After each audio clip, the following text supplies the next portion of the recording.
All right, what is up, my friends? Welcome to a very exciting episode of Mogg Monday. Mogg Monday, the showdown. Every first Monday of the month is what we're going to be doing. Every first Monday of the month will be the showdown on Mogg Monday, where I challenge another content creator to a battle. My archetype versus their archetype. My archetype's the Moggs, obviously. And this week we challenged PleasantKenobi. PleasantKenobi, are you there, my friend? I am, Jim. Sorry, I was Hope my berating the input chat. on the How are you, command Jim? deck helped. I am doing great. I will have you know Monday. that as I was doing my intro, I was watching your stream, and every time you went to toot your horn, I unmuted the microphone so they could hear it in the background, and then I played my laugh track. What, did you hear me through your speakers? Not, is my talk working or not? No, I was actually watching your stream, so I had you on the stream. Oh, I see. So you could hear me through desktop sounds. Okay. Well, I hope you enjoyed the Rocky theme that I played, because that's my victory theme for when I win. Victory theme. Well, not going to be hearing that anymore this stream. So, PleasantKenobi, Death and Taxes, my goblins, we're about to battle. Talk to me about Death and Taxes. You are a Death and Taxes aficionado. Is that a word? That's a word, right? Aficionado? That is indeed a word. I play a lot of D&T. It's the deck, one of the few decks that I'm known for. It's the only deck that I would competently or confidently take into an event, like Legacy and stuff like that. I played it in the LPL, and I played it at some GPs to middling day 2 finishes where I missed out on cash. I've been playing it for quite a while. D&T is a vial-based deck, similar to Goblins in many ways, because it's a creature-based control deck that has uses its synergies and its creatures to pressure the opponent by putting off their game plan and then killing them. Doesn't have the combo finishes that Goblins are sometimes arrived at through Kikis and Muxus over the years, but they're very similar. Mana Denial, Aether Vial, utilize your lands, and have utility creatures. Yeah, definitely two brothers from another mother here with the Aether Vial Wasteland port just kind of core for sure. Awesome. So Definitely. we're going to be playing 3 matches. Modern, Legacy, and a new one here for me, 1v1 Commander. Now, I have never actually played 1v1 Commander before. Have you? Yeah, I played quite a bit. Have you played any like 100-card singleton? Have you played like Canlander or like Oslander or anything like that?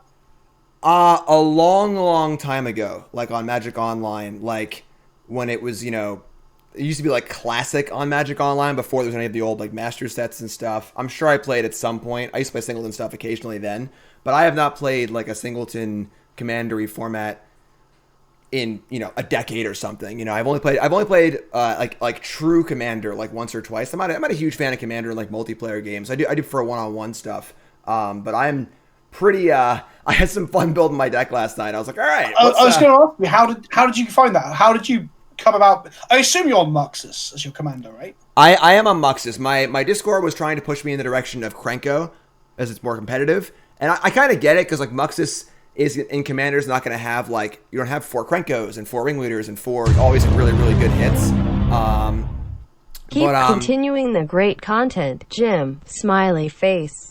Thank you for the resub. Appreciate that. But I couldn't not do Muxus. I mean, just casting Muxus over and over again seems pretty awesome. So I'm ready to roll for that. But so we're doing Commander, we're doing Modern, we're doing Legacy, and we're going to be doing it Players Championship style. So the way the Players Champs is run is the person who wins a die roll can choose the format or the play.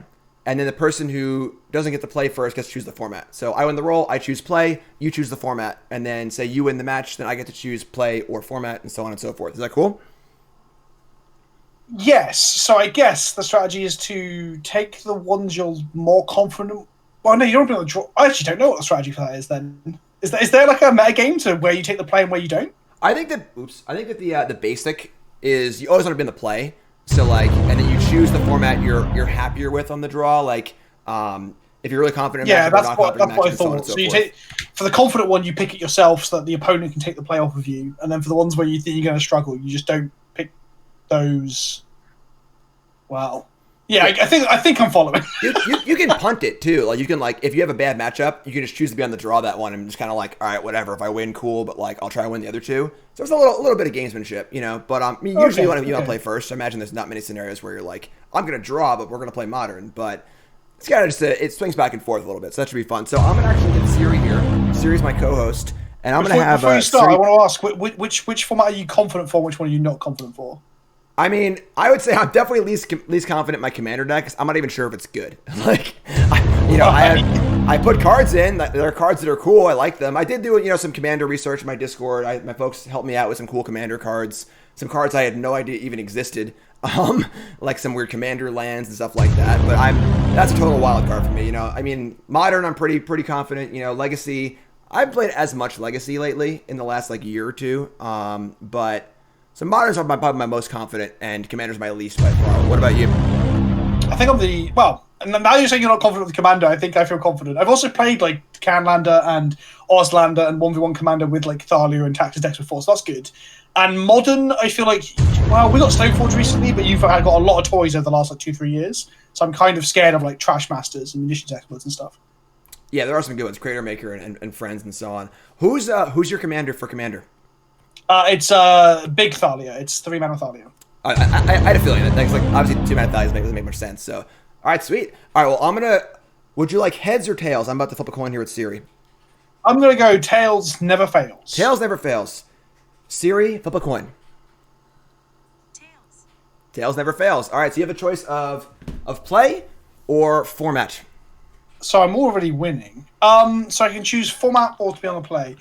Yep. I'm gonna choose to be on the play. Okay, then I'm gonna choose format. Let's just get it over with. Let's go commander. Let's just do it. Oh, okay. Let's just start. Let's just start with the exciting stuff. We should decide now. Are we gonna do best of 3, best of 1, or best of 3 for commander? I don't know what the life total is for the 1v1 queue. I think it's 30. It is 30. Yeah. Okay, it's 30. Then let's do best of 3. Best of 3. All right, sounds great. All right, so let's get loaded up, and you can send me your username on.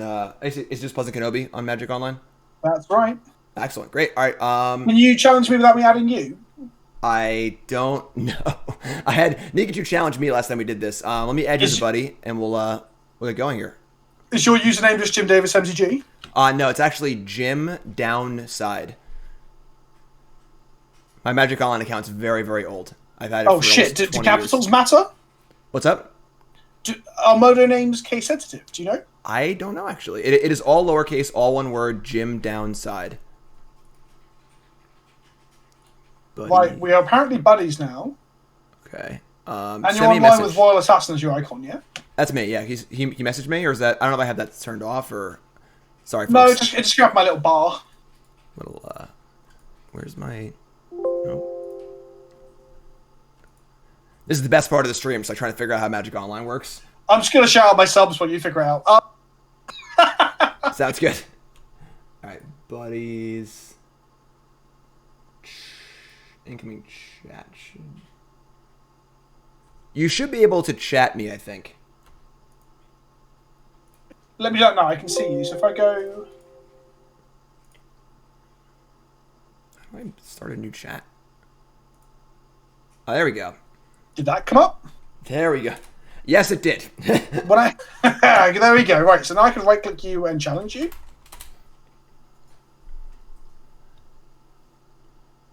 Well, my knowledge is brought to you by Colas Apparel, CoolStuffInc.com, BCW Supplies, Cardboard Live. Just looking for my deck. And I have too many thanks decks to all them for being still awesome. done playing. Let's go. Yes, it's like some old men. Also, how family friendly are you? Can I say naughty words at you in a friendly way? Obviously. I like to keep it PG-13. PG-13. Okay. Yeah, when an American says that means I just need to be clean. Yeah, I mean, I do allow.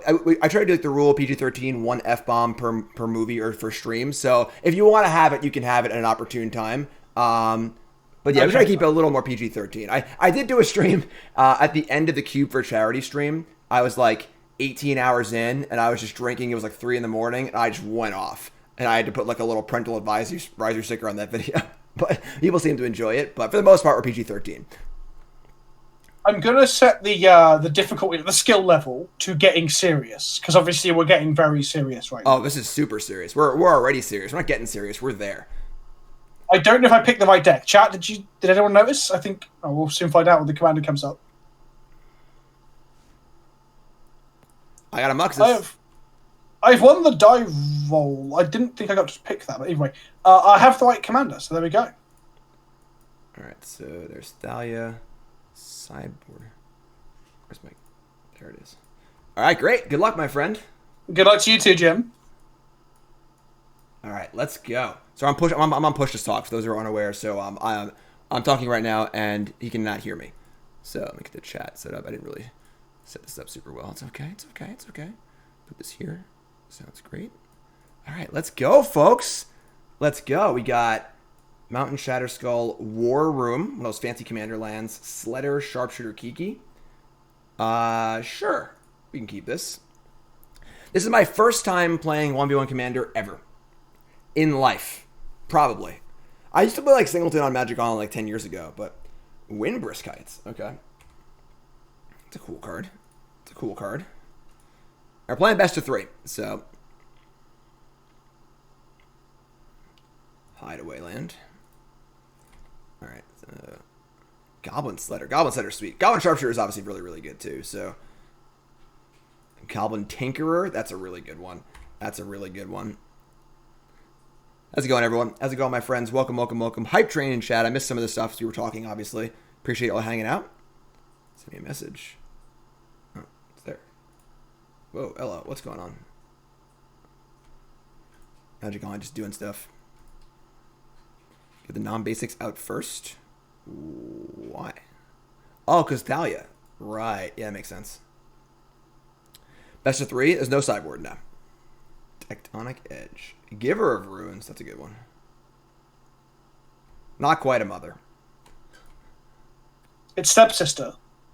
That's fair. Stepmothers are popular on the internet, I've heard. Alright, so Command Beacon. That's a cool card. Actually, I'm already getting Thalia on turn. I should not play the basic. I screwed up already. That's okay. We're playing the old Tinkerers. Yes. Oh my god, that must be so loud. I'm sorry. I don't have Take my stimmy check. Thank you. The sounds are a little off. We'll attack here. I would trade Tinkerer for Giver of Runes, I think.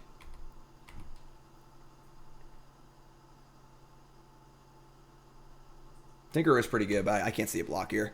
I can't see a block here. All right, so we don't draw a mountain. We're gonna get our land comes in tap. That was just a big punt for me. Yeah, I don't know how to how to lower the sound on that, unfortunately, because Kenobi's on the same desktop audio. I had to turn him up, so I guess I'll turn him down a little bit.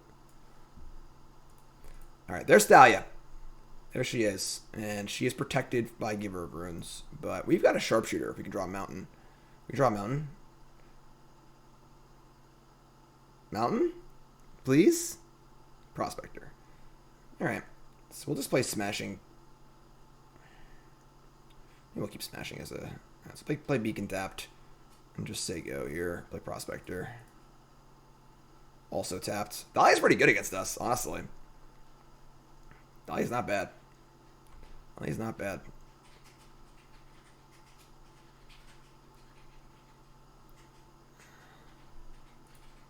Shattergang? Listen, I don't know if it's commander stuff, alright? I just know I'm a Muxus.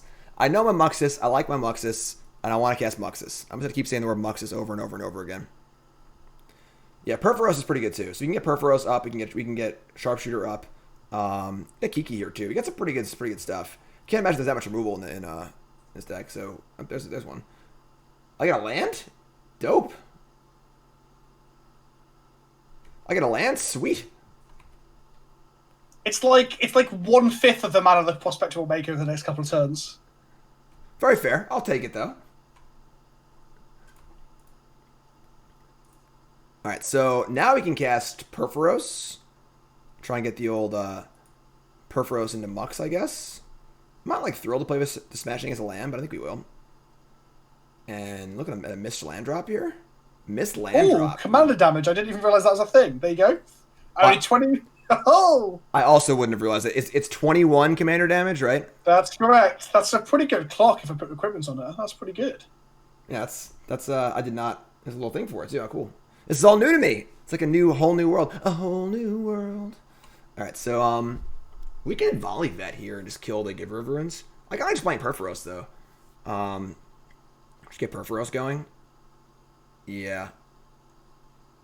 Where's a goblin? We can attack with both goblins and then get attack with both goblins and then Perforos.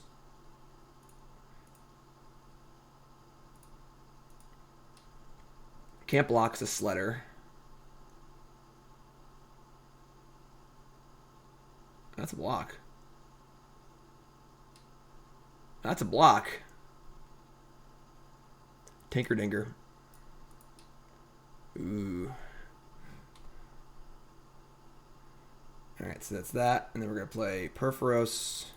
We've got time, so you can set up Perforos here. And play this tapped. So I think we're in good shape here.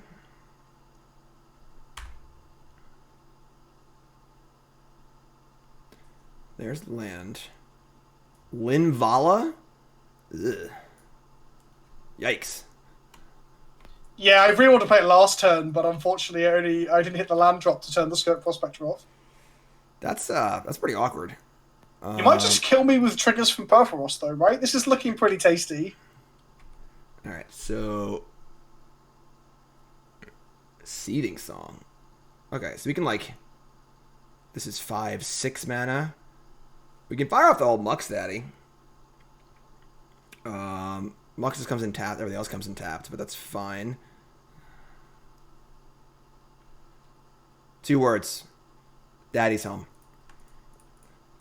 Oh, I really wanted you to miss a land so bad. Seething Song! Oh! Vom! Cast. Let's see how much you whiff. Come on. Take 2. That's a bingo. That's a huge one. Is that a Beetleback Chieftain as well? Jeez. Yeah, that card's actually really sweet. It's like not quite good enough for construction, but I'm sweet not card. criticizing you playing it. I'm saying how good it is to hit with a Perforos in play. All right, we get to Matron here. We're gonna get like what?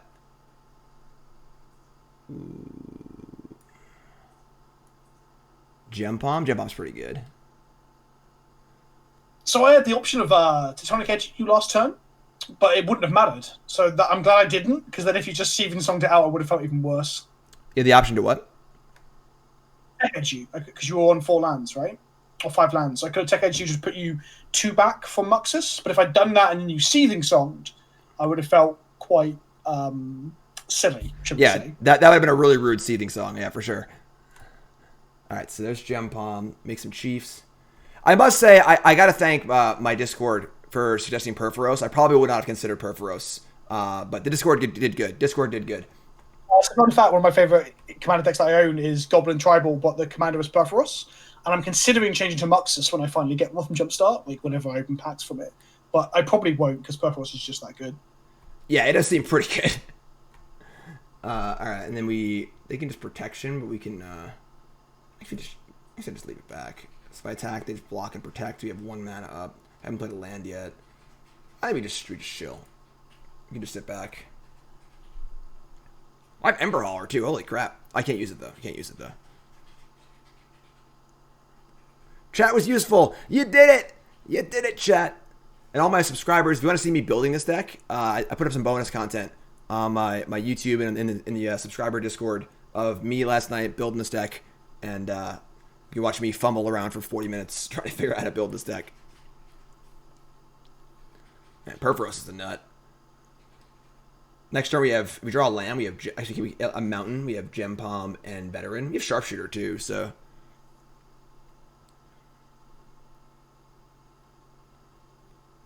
Set of the Wreckage. I don't know if we're attacking. I mean, we'll see what happens this turn. Obviously, Critter Maker too. Critter Maker and Hauler. That was a really good hit. Matron, Chief, and 2 good goblins. That was really good. Ballista on 2. Sure. So we'll just like attempt to kill that. Oh, I can't use this thing. I can't use anything. I'm so dumb. Linvala is like really good against this. We can like activate abilities, creatures your opponent's control can't be activated. I can still cycle Gem Palm though. Yeah, I can. Okay, so we're gonna like untap, draw, Toggo, Goblin, weapons, rock throwing. I'm gonna throw some rocks here. I think we just play. Obviously, you can't play Sharpshooter anymore. Cheeky Cheeky. We gotta kill this Linvala, but we just like don't have any way to do it, except for We can like end step Gem Palm the Giver and then untap Volley Veteran. So we have attacks here. We can send in like 2 of the biggers. They're 13, block 4, take 2, 3, 4, 5, 6, 7. It's not really enough. We should be better in the Giver too. That's true. Right now. And they just pro red anyway. We can actually just attack, and they actually can't pro red to block because we can just Gem Bomb. We can't use any of our goblins, folks. There's a Linvala in play. So bash here, and tree 2 first striker. This is fun. Can't use Sledder. If I can get him to use the Giver and respond, kill Linvala and then Sledder stuff, this is fine. I'm just stuck with this. Get the old Mux Daddy in.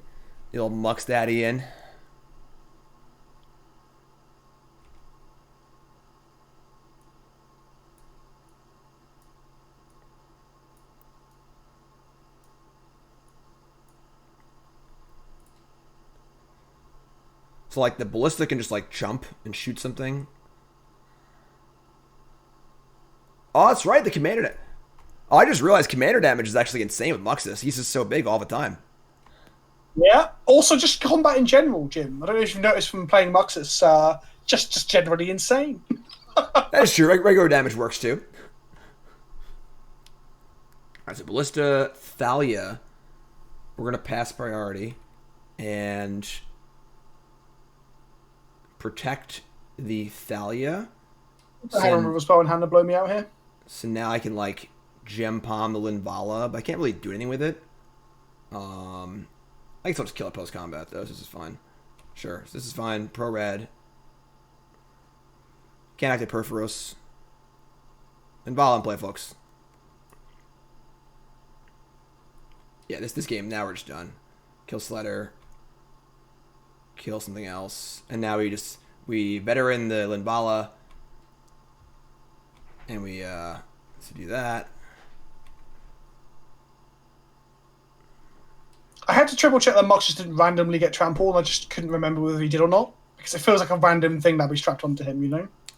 I do love the card Crash Through. I probably should put that card in. That card's sweet.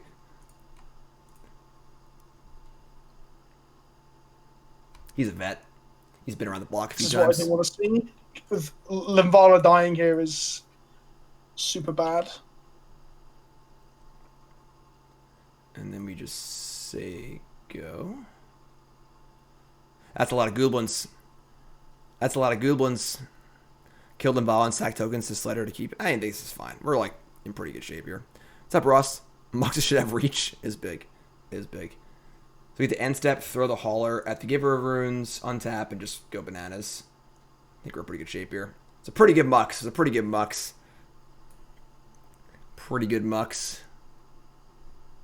You folks tuning in, welcome to the stream. This is the Mogg Monday Showdown. Of course, Mogg Monday, every Monday I play Goblins. But the first Monday every month, I do a challenge where I challenge the content creator. We challenge PleasantKenobi this week. PleasantKenobi, of course, loves Death and Taxes. And we're playing Commander, we're playing Modern, we're playing Legacy. Best of 3 matches, 3 different formats, and game 1 here. Well, that's game. Muxus! It was like you just hit perfect. Was it 6 things? It was a really, really good Muxus. It's like I was saying in the beginning, like I feel like a lot of my Muxus can just be pretty weak because like I only have one of each good card, but we hit some real good ones there. That was some heaters. Well, it was also like the Seething Song through a Thalia slowing you down to then slam it and hit 6 things with the Purples in play. It was like a perfect storm of not good for me. I have a confession to make though. Weird. I played my basic land on turn 1 like an idiot, and chat yelled at me because I like forgot what Thalia did. I should have played a non-basic. I assumed your third land would be basic because I assumed you played it in the right sequence, but nope, I'm dumb. We got a mulligan. Is there a free mulligan in Commander? I don't think so. I think the free mulligan is just caused by multiplayer. I think it's not caused by this, but it might be that they've added it to this to make consistency a bit better. I'm not sure. No, I have more to 6, so it's right there with you. All right, so this is a pretty good hand. We have Perforos again, Dockside, Extortionist, Pashikmon's Mogg Catcher. Mogg catcher is good, but like I don't even know if we need the catcher. We're gonna play Furfurous on 3, hopefully. What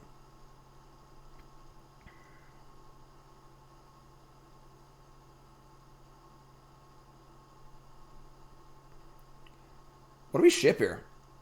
Patrick Bonds is good. Mogg catcher is also pretty sweet. We gotta ship a card here. I guess Extortionist like might not be great. Sure.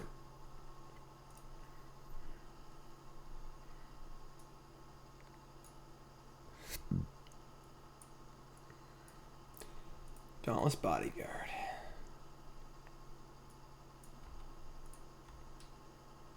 All right. Goblin War Chief. All right. Definitely need a land. Definitely need a land. What's up, Ross? I want my Moggs to all fall to the ground. Who's dropping Moggs? Field of Ruin. I respect that. I respect that.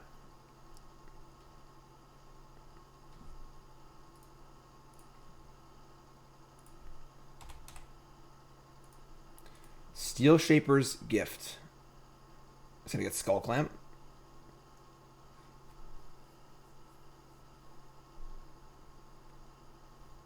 That's a good one. That's a good one. I even said to chat, do we get one of our like pro red swords? But like, it's obvious that Jit's the better one. For other reasons too. I won't go into it. But all right, we gotta draw a land here, folks. We gotta draw a land. GJ is pretty good. This card is 25 ticks. I might have some of these, honestly. I have a lot of like the old cards from drafting. Ranger Captain of EOS. All right, their hand's much better this game. Much better. We need to draw land too, or we're in big doo-doo.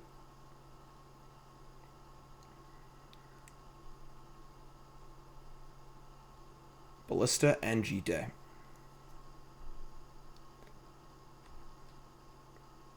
Alright, untap. That's not a land. That's not a land. Oh boy, we're in trouble. I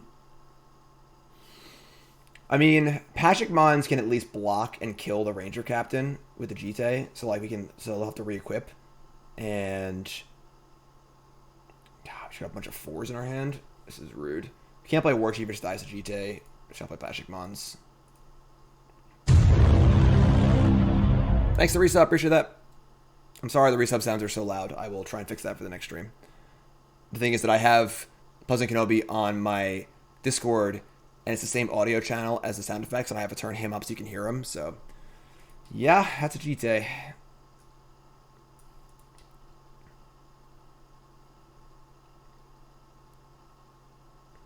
All right, so you block here. We get to kill. Oh, we don't get to kill it, actually. I'm so dumb. Because the way it's going to stack... No, active player stacks first. Mine resolves first. So I'm able to kill the Ranger Captain. So target this. That dies. 2 counters. I miscalculated how those triggers go because I was thinking I could pump. So I should have put on the bodyguard, I think. Yeah, it's active player stacks first. Yeah, I did that wrong. I should put the other way around. Still looks pretty good, though. I mean, I should have played Big Thalia, and then I'd be hugely ahead, wouldn't I? Just playing my other 3-drop was stupid. I forgot we're playing Commander for a moment. Alright, damn it. Alright, we're, I guess we can just kill the bodyguard, which isn't the worst. The Rangers, I'm stoked for hockey. Super stoked. Rangers are going to be great this year. Super great young talent. Couple good stars. Good young goalie. I'm pumped.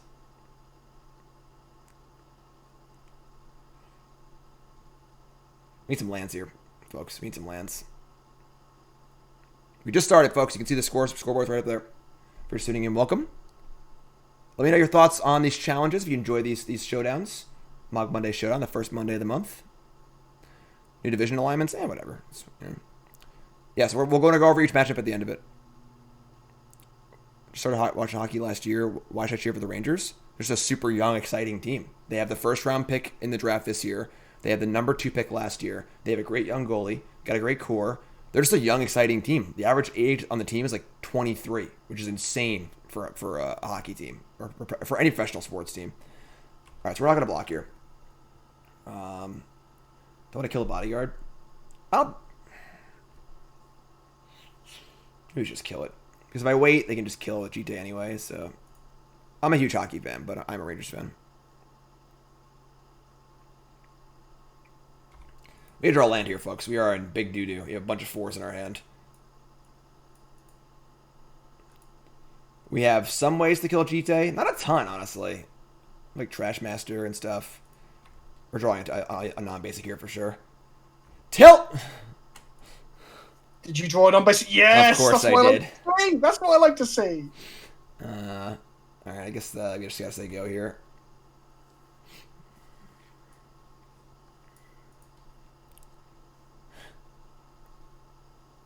Alright, so we're in big trouble. We need to draw like Matron, Trash Master, or something to deal with this Thalia Machite. I'm not playing War Chief into an active Chite. We can't really play any creatures, honestly. Oh, that card's cool. I remember that card. It's in my cube. It's seen some legacy play in D&T over the last couple of years because it's just good against like any deck that's using like Fatal Push and stuff. Yeah, it's definitely it's solid rate for sure. All right, draw. Also pretty good with Cataclysm. That's dope. Yeah. All right, so we're in trouble. We can't play like any. Do you have another ritual, Jim? See, I'm real sad because I saw my opening hand and I was like, "Oh, awesome! We drew Perforos again." But this game has not played out as I would have liked it to.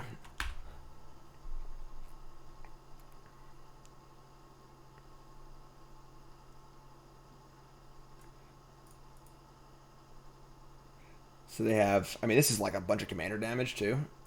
Commander damage. Well, on the upside, you'll get to keep Perforos through this.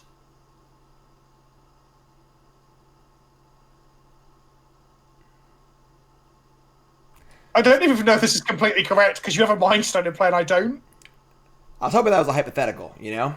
I was wondering if you catch on. I said it and just smirked at the camera, but obviously you can't see the camera. Yeah, I was so big it was a nice hypothetical, you know? Oh, that's a cool card. Yeah, I mean, I gotta be super dead here now. There's no way I can win. Alright, yeah, we're super dead. They just keep Thalia and... What if I misclick? You're more than welcome to. I have a laugh track queued up, so... I wouldn't put it past me, honestly. So, Cataclysm is each player gets to keep one of each of their things. And, real good when you're ahead. Real good when you're ahead. So we're going to keep an enchantment, an artifact, and a land. Yeah, I think we're pretty much done here. The best bit is one of these 1/1s gets to attack Jim.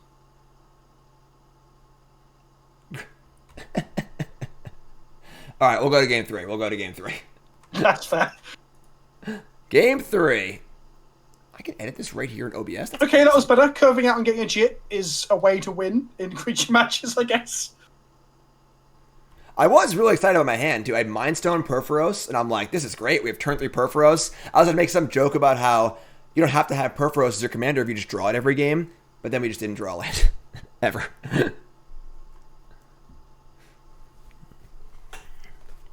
My chat is very amused that Lightning Greaves got the concession, not Umezawa's Jite.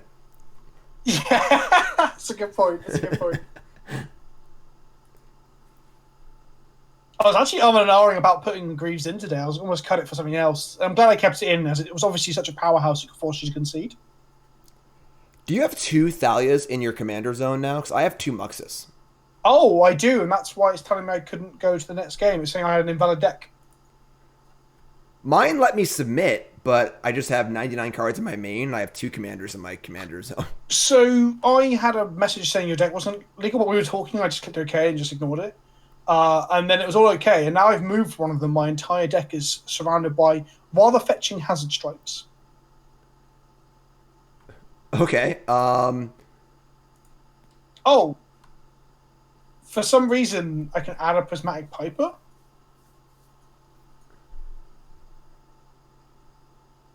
Okay, I've added a green Prismatic Piper to my command zone because that's the thing you can do for some reason.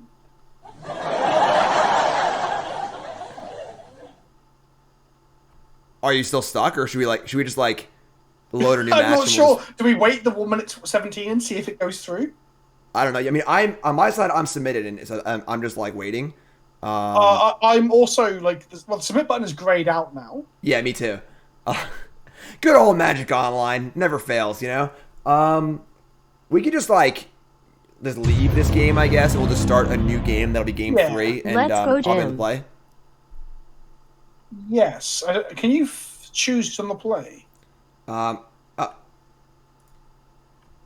that worked. Okay, so challenge me to I guess just a best of 1 game, And if you're not on the play, we'll just concede and go to game 2 or whatever. I think is it a choice, or I know in Arena they don't give you the choice in best of 1, but I think they do in Magic Online. Let's fire it up and see what happens. Yeah, I was trying to find my deck. Hey Jim, love to see my 2 favorite creators playing together. Blazing Sound, D Carmona, thanks for resubs, appreciate that. There's no best of 1 option, so I'm just going to challenge you. And if I get the play, I'll just concede and we'll go to game 2 where you'll have the play. Sure, works for me.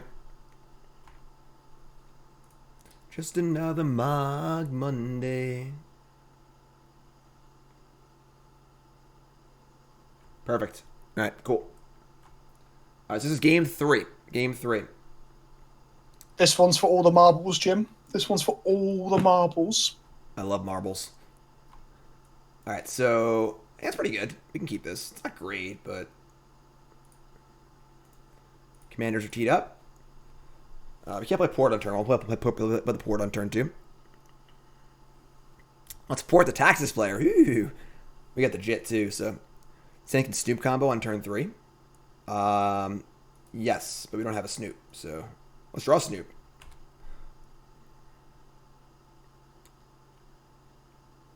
Didn't draw a single Soul Ring or Mana Crypt.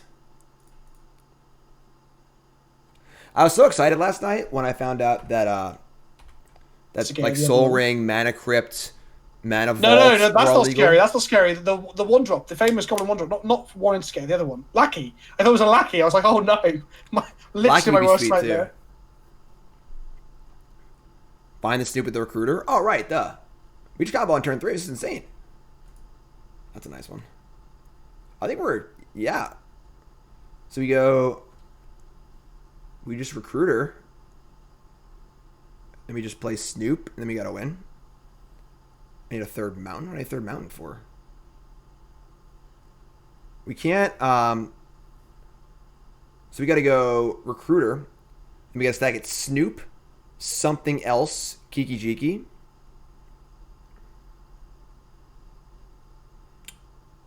This card's too confusing.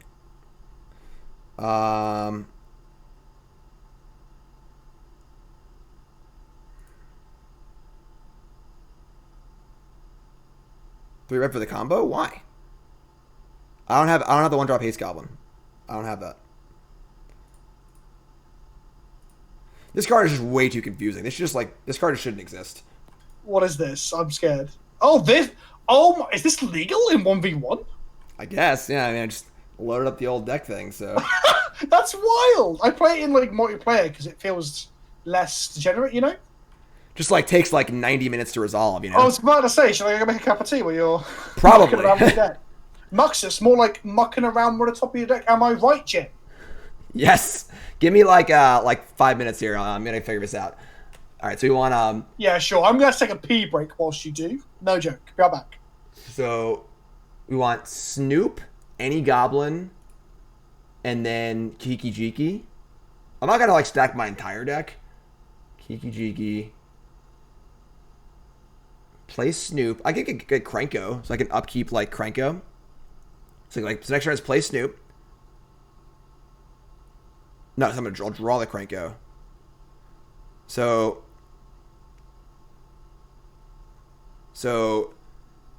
next turn I draw Snoop, and I play it. Top card needs to be a blank. It can be Krenko. Then next turn I upkeep. No, I can't tap the Snoop. That's worthless. So then I draw the card, and then I have Kiki Jiki on top, and I go off. So right, we no Krenko. What do I need Prospector for? Oh, I guess I can't. I need Prospector too. Because I gotta. Oh my god, this is actually just miserable. I maybe shouldn't even play this card. Alright, I need perfor. I need some way to kill. It's not the same as it is in Modern. So, Kiki Jiki, Snoop, Prospector. We gotta cast Muxus. Sledder could win, yeah. Oh my god. I have a Bushwhacker. Redo my top. I'll use Kiki on the tutor. That's true. Okay. Yeah, then I put Goblin Sledder on top. So sure, this is fine. I'm gonna use 3 cards.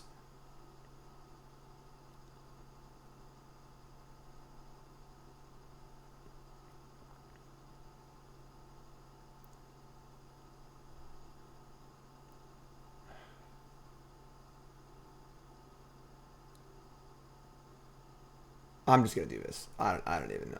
And then we're gonna go. First card clicked will be the last card drawn. So we want Kiki, Prospector, Snoop. There's no way that is correct, but I'm tired of looking at the cards. So I mean, there's 1,000 different combinations at this point, right? And there's got to be several that kill me. So yeah, it's difficult, right? I think what we did is good, but I'm sure it's not like close to optimal in any way at all. Chat's just like scrolling, yelling, this gets that, get this guy. I'm sure half of them don't even work. Like, yeah, it's that Twitch chat thing of like, if you listen to them, you probably still fail. I mean, I'm here talking about like what happens the next turn or so, like what we can do, and what Stim in my chat's like, Vince, he can hear you. Like, no, he cannot hear me. I've told you 1,000,000 times.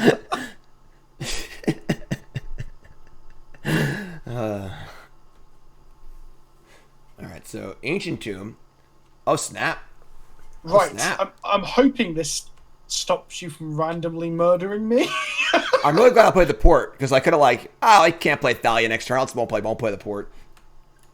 When you played port, I was like, oh god, I hope he has a 2-drop. Then you played Recruiter, I'm like, not sure if I'm happy about this 2-drop, but there you go. All right, so now we just play Snoop and say go. Top card's Prospector, and just say go.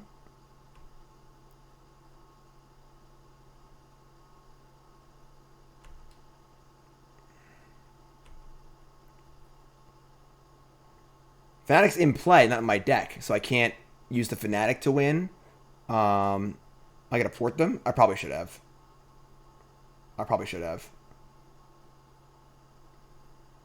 Okay, you not porting me has turned out to be quite good for me. Yeah, I probably should have ported you. I just didn't think about it. And chat's like, you're not gonna port? And I was like, yeah, I probably should have.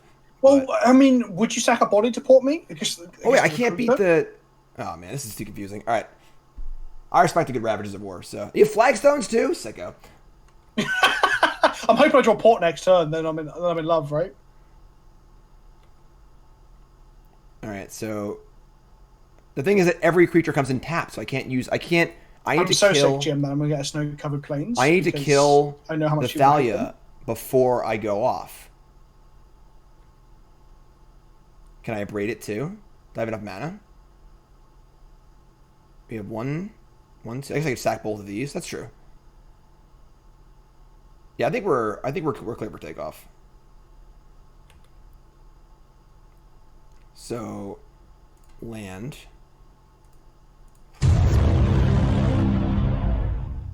Okay, you having a mountain in hand is this looks wild. Frustrating. Deal 3. I think you might have it all here. Well, I'll put her back in the command zone. Maybe she'll show up again later. So this save targets.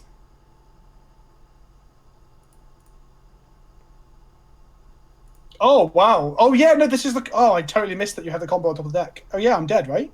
Oh, I'm not dead. I don't actually have a way to win yet, but I'm gonna like Muxus and Kiki, so we're gonna hopefully find a way. Oh, yeah, I think. I'm pretty right, like. Because I sacked the recruit. I kept the recruiter in play. I could have went and got like some way to win, but we're just gonna be doing stuff and seeing if it works or not. I mean, it looks like you're a magical Christmas land at this point, right? You have infinite mana, Muxus and Kiki. But I guess once you Muxus, you no longer have Kiki. Right. Like if it like whiffs, we could possibly. I'm probably in good shape here, but it could in theory whiff or something. Well, I guess if this was paper, we could just say, oh, you now have infinite mana. But because we're not in paper, you've got to like choose your cutoff point for mana. I guess you got to pick. You need to pick a lot, right? Yeah, it's thankfully pretty click easy. So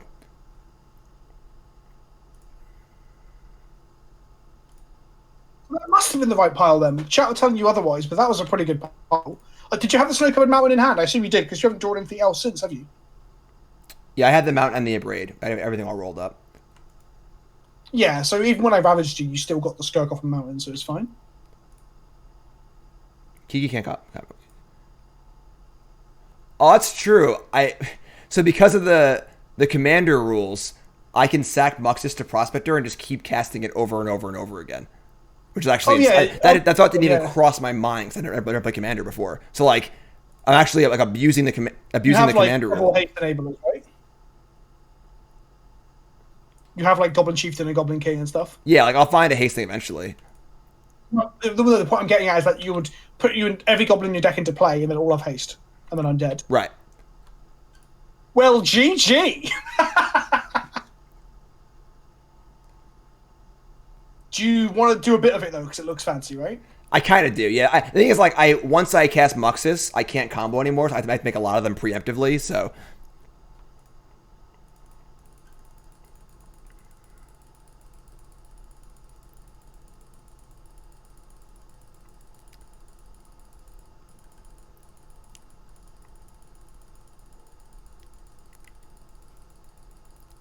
I do play a little StarCraft on the side, so I'm working on my 8 p.m. OG StarCraft? Are you playing like Brood War and stuff with Julian, or do you play StarCraft 2? I actually used to play StarCraft 1 when I was younger, like a lot. But I tried playing the remastered version, and I just can't do it. Like, it's all the amenities from StarCraft 2 are just like so good, and trying to play without them is just crazy.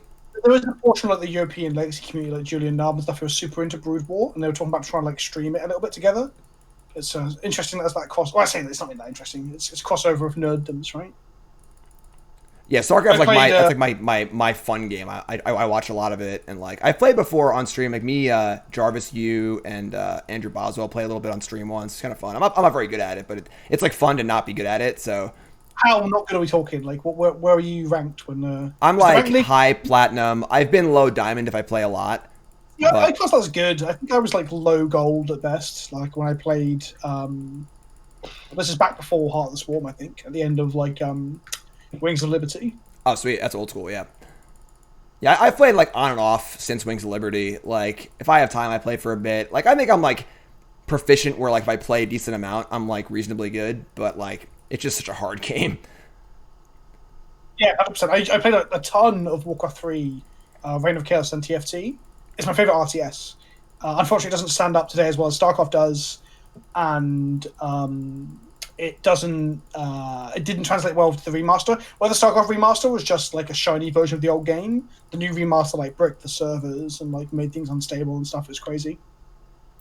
Yeah, I played a little Warcraft 2 when I was like much younger, but I never played Warcraft 3. All right, I'm gonna start casting stuff, so we'll see what happens. Sure. You should play Warcraft 3 if you ever. Well, I say that it's aged poorly, so maybe that's not the right thing to say, but it was so important to like where games are now. Like League of Legends wouldn't exist without Warcraft 3. All right, 3. You can probably put your whole deck into play pretty quickly, I'd imagine. First ball up. And a little Muxus for... Doesn't hit the Kiki. Alright, kind of whiff, but... Yeah, I guess we do have Snoop in play, too. It's kind of like having Frenzy in play. So... We'll play Sledder. Yeah, and you've effectively got a shuffle of Muxus as well. Play War Marshal. With Skirk and Sledder to sack it.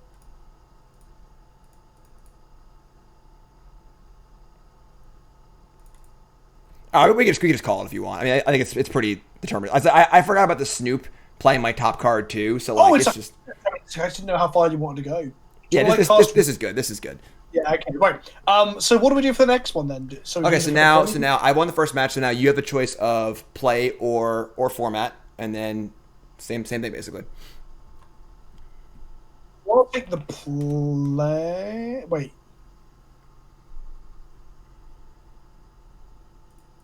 Yeah, I'll take the play. Okay. We'll play Modern. This is the one I'm not confident about at all. Okay, 'cause I think I want to play in like the Porty Wastelandy format. So I very nearly played a black-white variant of D&T because they've both been doing like the same sort of things up until very recently because of Yorion and stuff.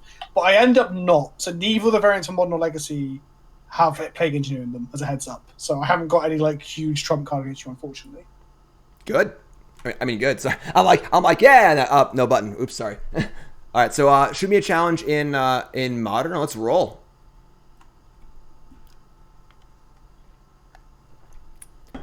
Does that happen often in Commander, where one player just like tees off on turn 4? Yeah, I guess like in 1v1 certainly. Like CDH has quite early wins and stuff. So when you're in 1v1, there's less interaction, less people at the table holding like counter magical removal. Then yeah, certainly. Your recruiter does seem pretty silly. So, all right. Yeah, so, I'm surprised. so you're on the play, correct? Yeah. So I'll choose no. All right. So good luck. Sweet, good luck.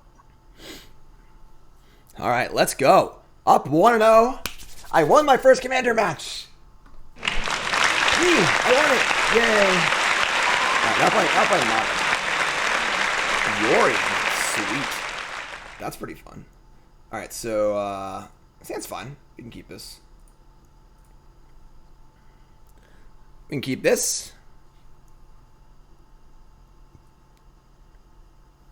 It's gonna be Yorion blue-white. Plains. All right. Prospector, you're up. Works for me. Works for me.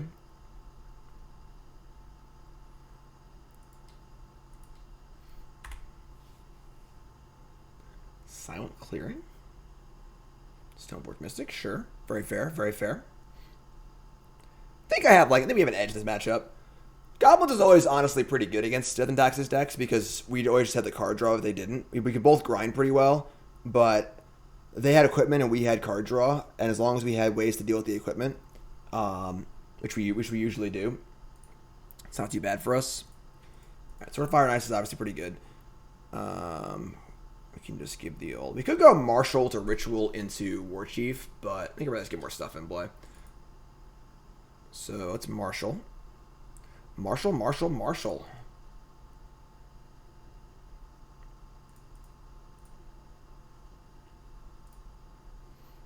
And just say go. Next turn, we're like probably gonna War Chief. We could Ringleader. I mean, we don't really have like one Crater Maker in our deck to deal with the sword. Let's see here.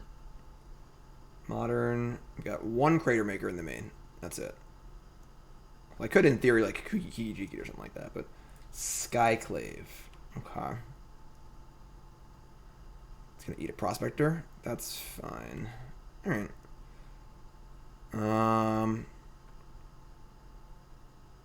Kind of tough. Harbinger. Beating the sword's gonna be a little difficult. I guess the Harbinger can actually block the sworded creature, which is kind of amusing, but it can't actually kill it, so that's like not super great. We could play a War Chief here, but then we're just like, so the War Chief's gonna die of a sword anyway. So we should probably just Ringleader.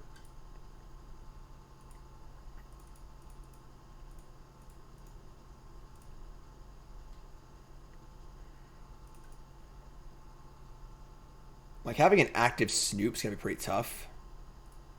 The Prospector, it's not bad.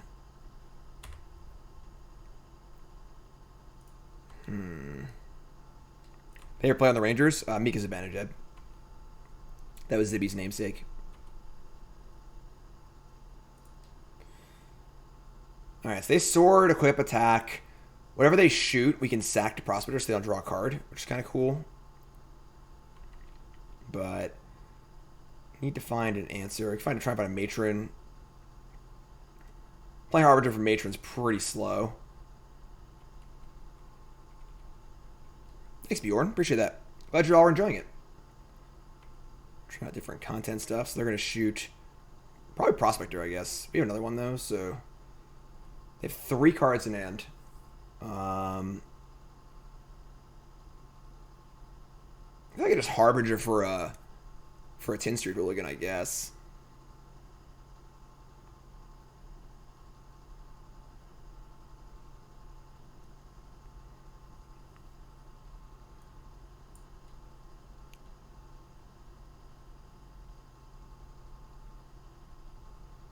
That's true. It could just field me if it puts me on top. Yeah, like.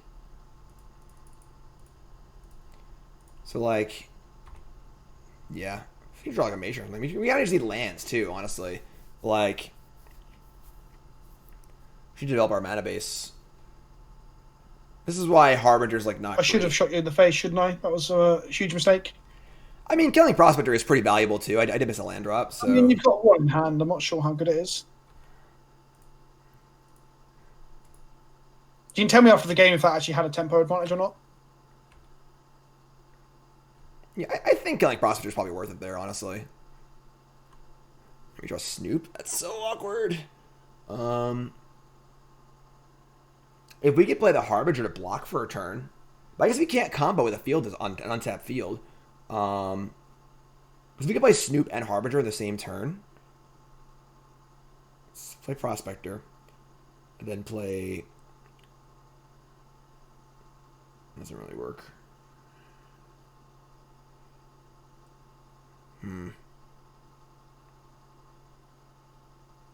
Aren't they dead? No. The Snoop is summoning sick. We can't War Chief out the Snoop and have everything else too. If we had a land, also that'd be pretty sweet. Can't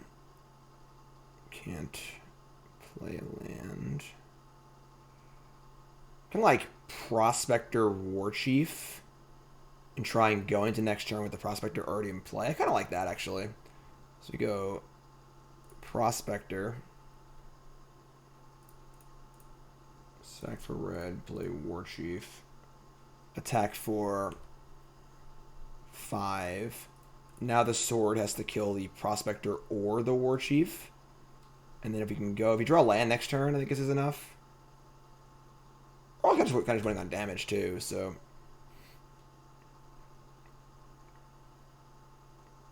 Drawing a land, I think we can win next turn.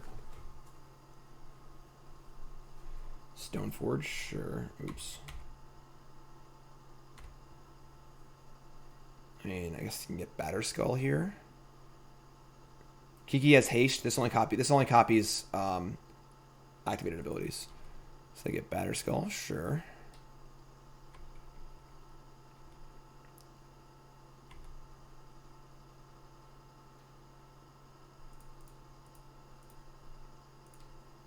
So they have a path too. That sucks. Right now, if we draw a land, then have interaction, we win.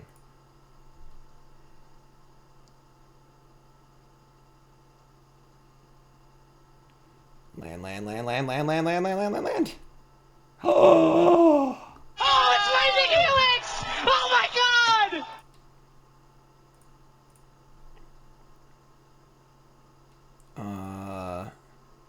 So we just Snoop first.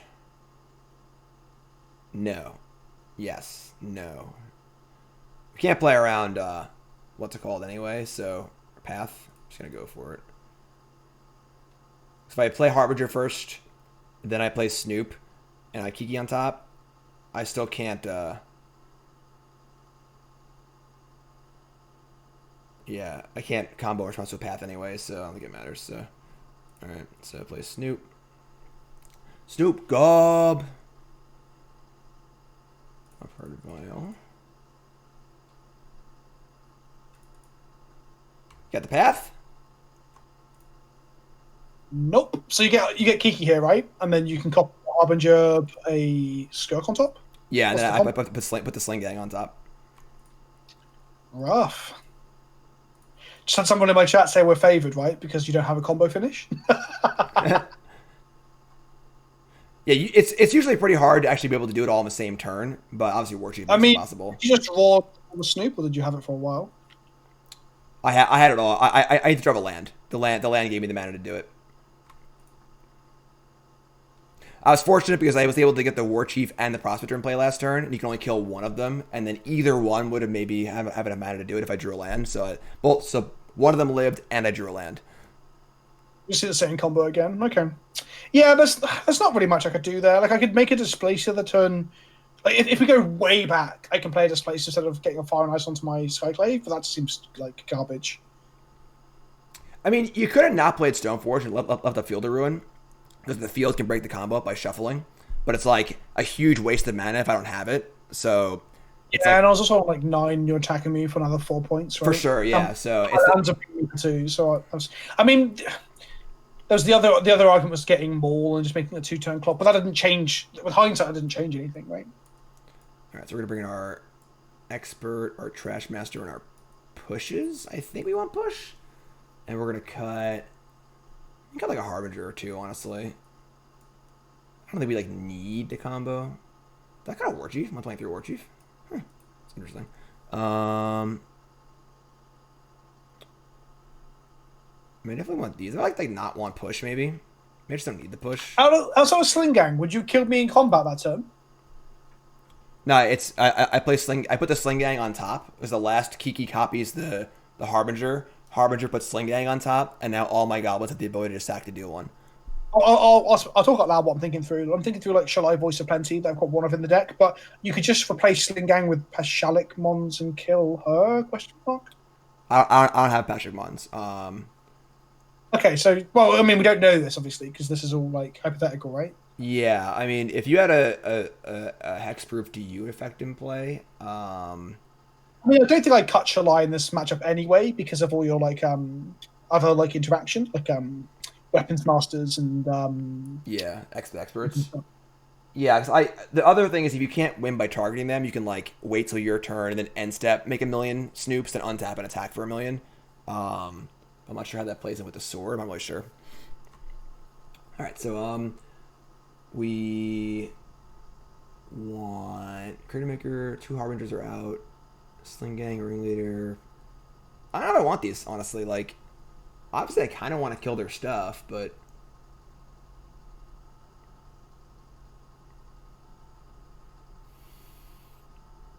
More Marshal's great. Snoop is great. Expert is great. Prospector is great. Matron is great. Ringleader. All the deck lists are on my Twitter. I actually didn't load up the cardboard live for you. I'm sorry, folks. I can do that. Just a standard list, honestly. Nothing really crazy. It's all on my Twitter. What am I doing with these? Do I want these or no? I'm gonna cut a Ringleader and I'm gonna cut a something. I'll just bring in one. I don't even know. Time's running out, so I'm just like not sure how many fatal pushes I actually want. Just like not a goblin. It's not like it's Death Shadow. Like pushes are more for Shadow because you need to kill the Shadow. Yorian. I mean, this hand's pretty good. I'm looking to 6. We can keep this. Just have all these experts. Experts for days. I ain't no expert. I'm just hurt.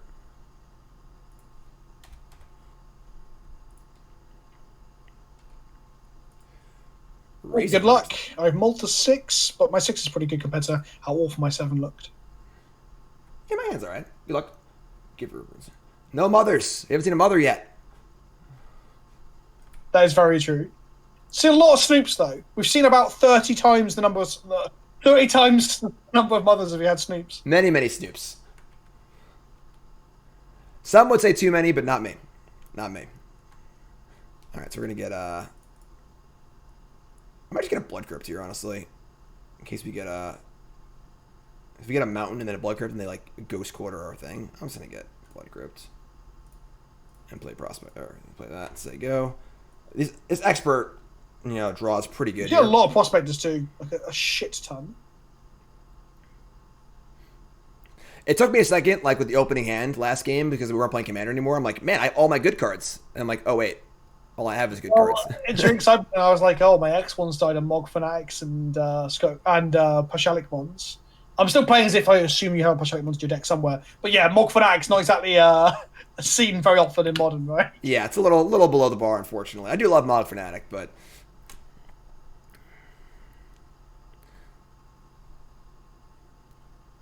alright, so next turn we can just expert the Giver, which is awesome. Interesting. I'm just gonna say go. Pretty happy to expert on their turn. You draw land. Definitely need to draw land.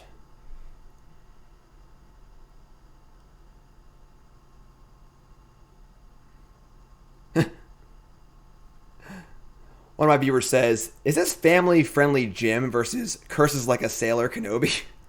I mean, yeah, we've got potty mouths over here on the other side of the Atlantic. That's great, though. That's great. When worlds collide, yeah, it's perfect.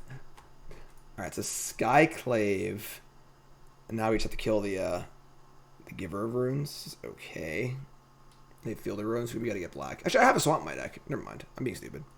It's a weird moment where I'm telling Tab in my chat, who's another viewer of yours, that Containment Priest isn't legal, and it is because it got printed recently, didn't it? It got printed in like M20, M21 into Modern. Yeah, it was in the most recent core set. But I'm sat here like just forgetting about that because I haven't played that much Modern recently. Expert. So Expert can kill Giver here. Let's kill this. Pro Reds. Everything on the stack is fine. Got to make sure you haven't got. There's no free red damage spells in Modern, right? They're all legacy ones. Like the red force from Horizons was like it made ball lightnings, didn't it? Yeah, it's like the really bad one. It's like the absolutely the worst of the cycle. That's saying something considering there's a white one in that cycle. Yeah, I've played the white one before. I think in Legacy. Yeah, me too. Did you play like the D&T variant that like J Cloud was playing? Yeah. Yeah, it was like with like Squadron Hawks and things. It was pretty cool, honestly. Yeah, it was cool. Well, I lost like every game I played with it, but it was cool. Two of my favorite content. But I'm losing every game I play tonight visit- from the looks of things, but that's cool. I'm drawing a lance pretty bad. Maybe I gotta just kill this.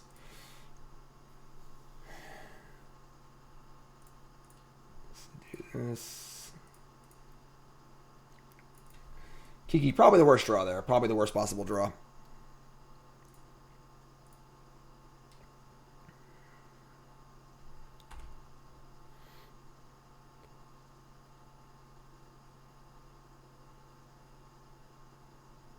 Aether Vial.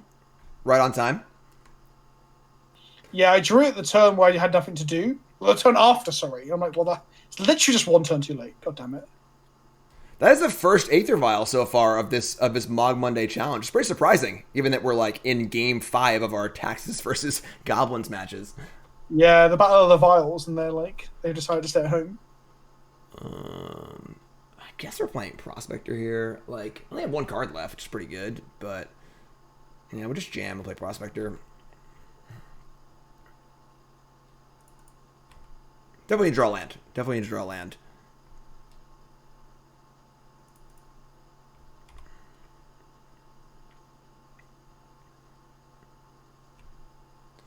So, only one card in hand, which is pretty good for us. There's a Canopy. There's a Vial. There's still Yorion just, like, chilling over here.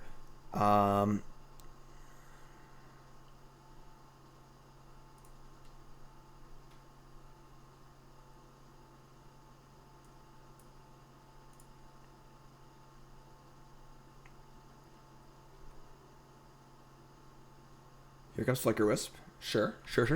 On the chin. No problems. No problems.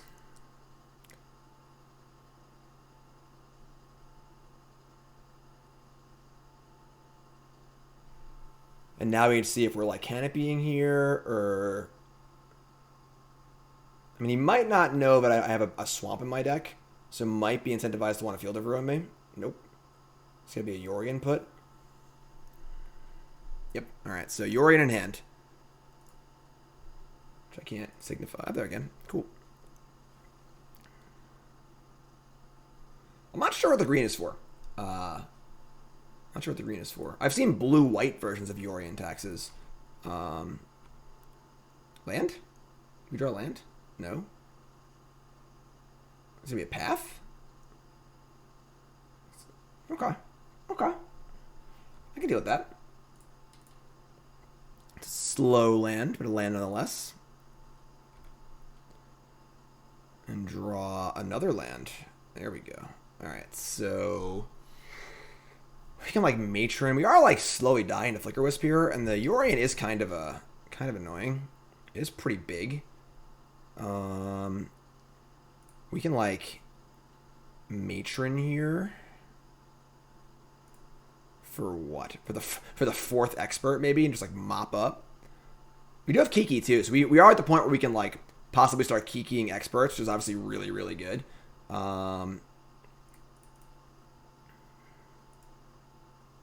But now I actually hold on. Now I actually let's stack.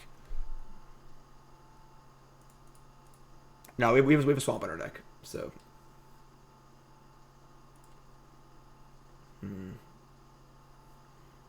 What would I matron for here? I just get a Snoop, I guess. We get Harbinger, so play this, get Snoop. Next turn I could be like Snoop Expert. That's fair.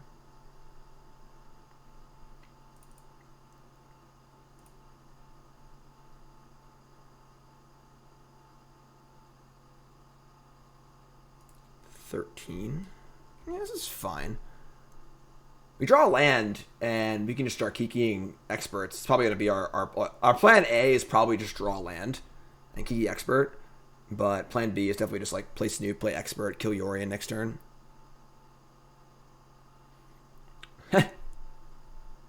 Definitely right on time.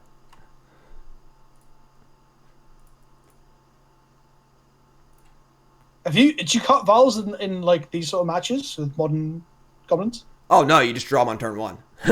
Right. I mean, yeah, historically, I've cut them like in matches like against Jund and stuff.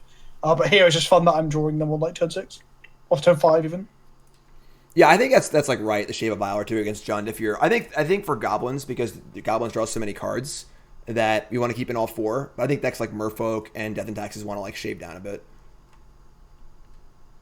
Yeah, I mean, pre-Stoneforge as well, back in those days where you had like no card selection at all. So like your card quality mattered for top decks, so drawing files against the mid-range decks was just awful. Yeah, for sure. All right, so 2 cards in hand, a Yorion and a mystery card. Okay, so untap. We're gonna get fielded. This is like somewhat beneficial because we could use the mana. We're getting 1 free black mana here if we want it.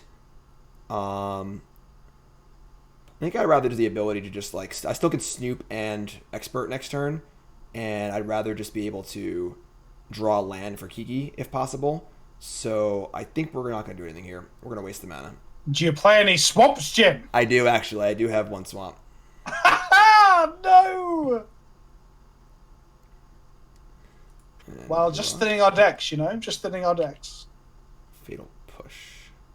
Oh, wish I floated the black. Okay. That's super awkward. I guess we'll play Snoop and push this then.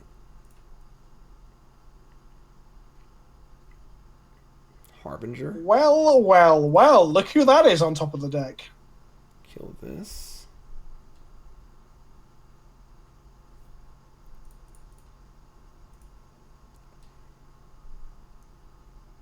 Put a second swamp.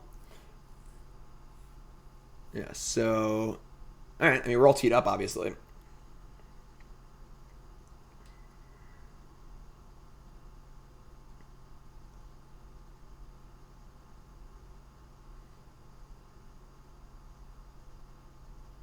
We got a Stoneforge here? With an Aether Vial?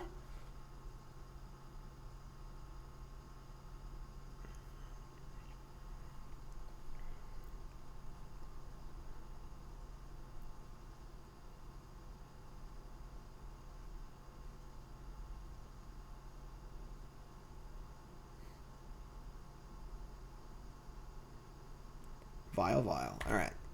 So looking pretty good here. We kind of have the board anyway, and then we have the combo rolled up too. So piles on 1 and 3. There's a Canopy. Crack Canopy.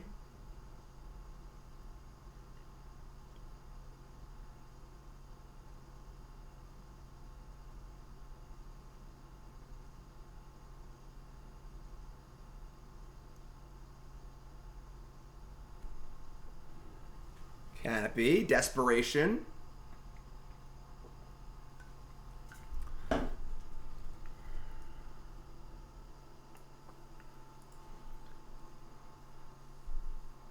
Okay, and then just saying go. So we get to untap. Obviously, the card we're concerned with is, I guess, Path, Flicker Wisp. There's a few cards that like break us up here. Honestly, probably might just go to combat and not even bother. Let's see what we draw here. Top card is land. We're at 9. We like go for it. If we get Path, it isn't a big deal. The big deal is if like they put in like a Flicker Wish somewhere to like, or a Skyclave and like really break it up. Then I feel like we don't really want to go for it. We could just play the Trash Man and jam. Like, then they could Flicker of a Trash Man, I guess, but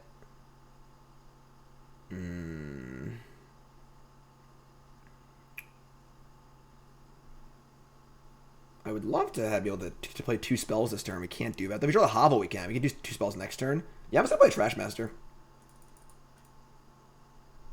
Plan B.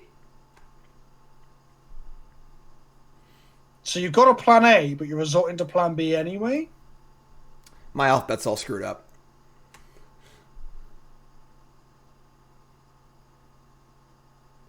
This is 3. Yeah, I have no way to win from here.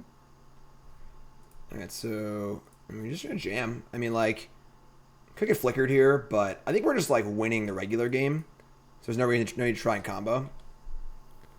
And then anything that would die can just kill a vial.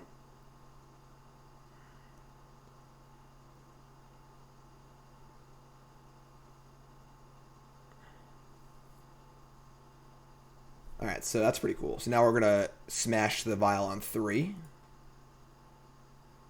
Hold on. I should smash both vials. Yeah, I should definitely smash both vials.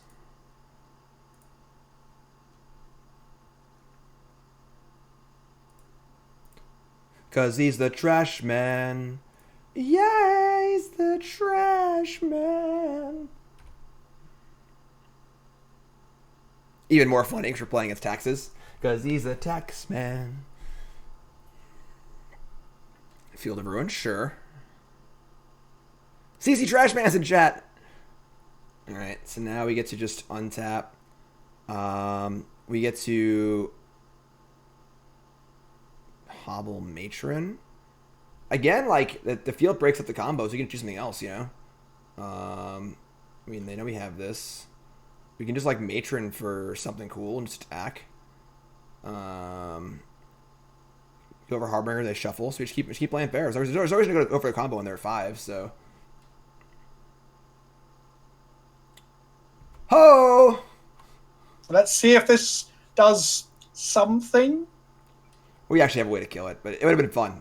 I do like the sweat of only looking at 4 cards. You kind of peel off one at a time. You hope you find it.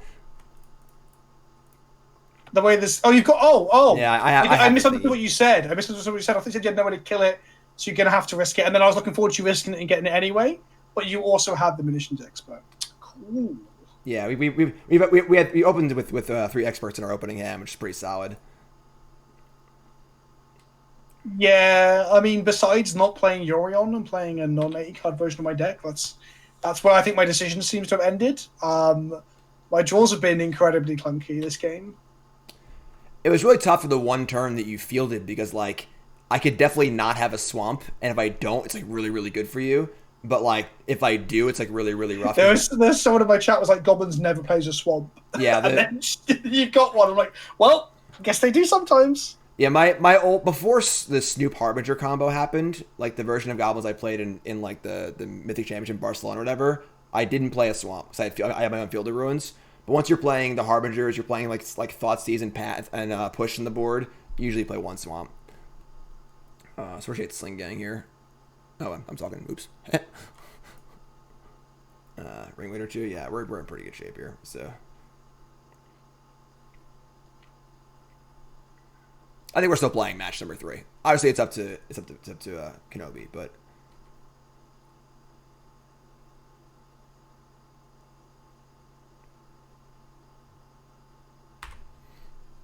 so we didn't even hit our 5th land at this point to play the 2 pirates in hand. We've got Battle stack here.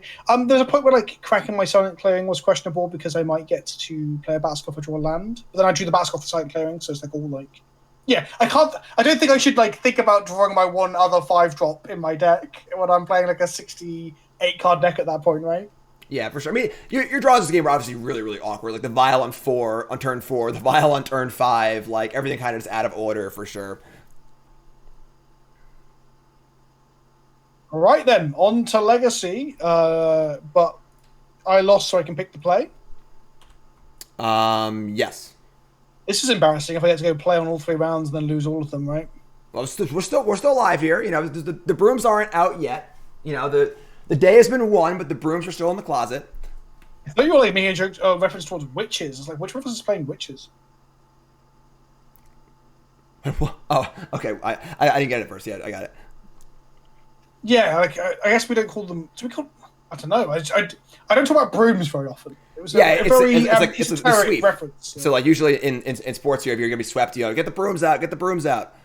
Oh, I see. I thought you meant like we were cleaning up after the lights had gone out or whatever. Nah. See, I'm still not following. We're explaining it. I'm still losing it.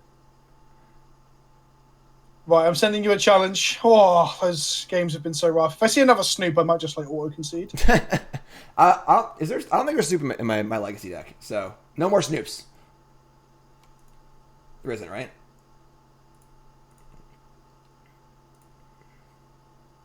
The Snoops are done. There's no more Snoops. Round 3. So we've taken the win, which is good. But now we're going for the sweep.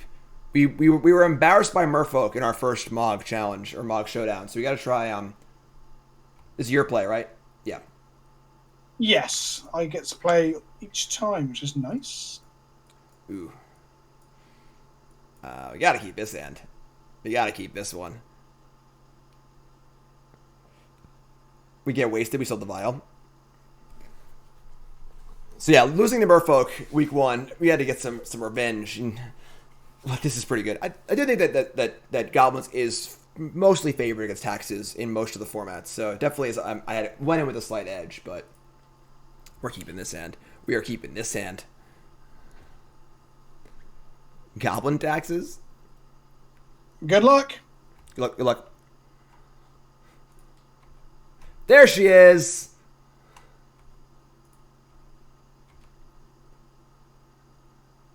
All right. Turn 1 Vial. Wow. You are living in the dreamland.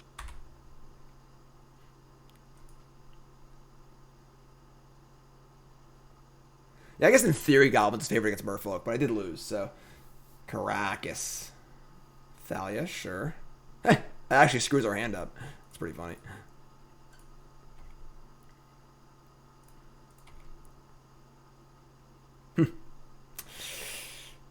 Okay.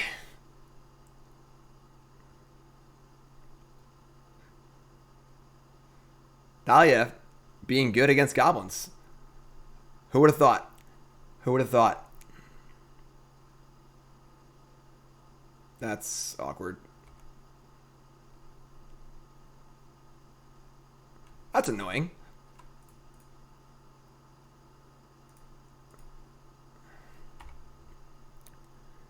Alright, so now our Vial's reset. Would like to draw a land here. Would like to draw a land. We ain't dead yet. We ain't dead yet. Give me that back. Vial up to 1.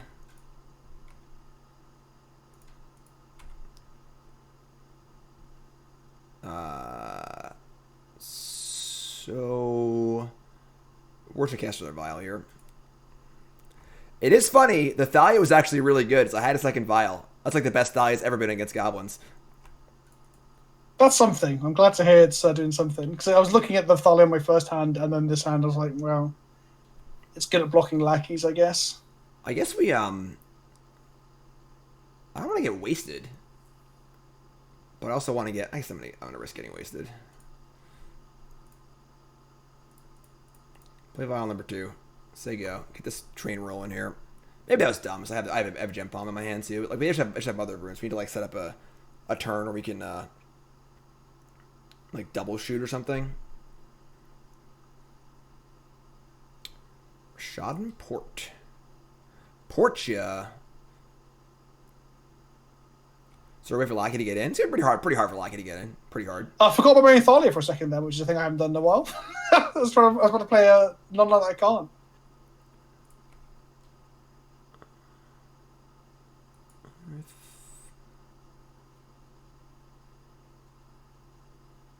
Saying go. Alright, so we're getting ported. There's obviously no point in cycling Gem Palm. Yeah, just gotta burn our vials up here. Port that, sure. Go up. We have a Chamber in our deck?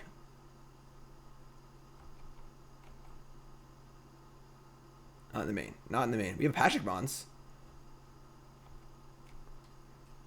Okay, so there's a land. I mean, we can Gem Palm, but there's no valid targets yet. We have a Marshall.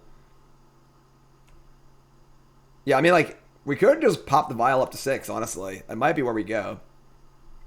I also might waste this port. Like, I would like to, if I don't get ported, maybe draw land and cast Sling Gang. So I'm not, like, in a huge rush to waste here. I also don't think that, like, land 5 or 4 matters that much.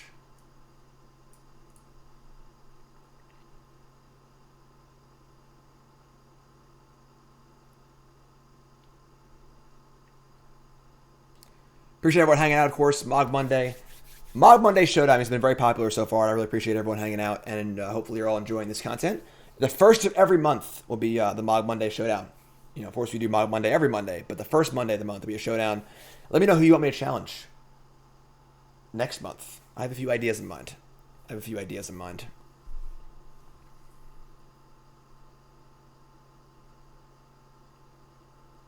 Ooh, that's gross.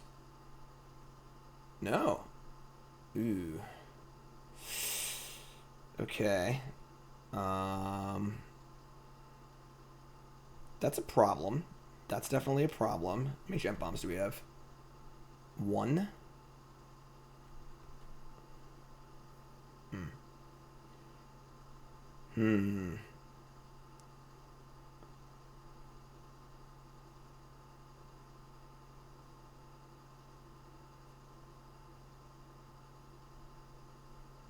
Okay. So we can like just get Crater Maker and just Matron Crater Maker next turn and just kill it, which is kind of cool. We're gonna lose our Lackey, but that's fine, I guess.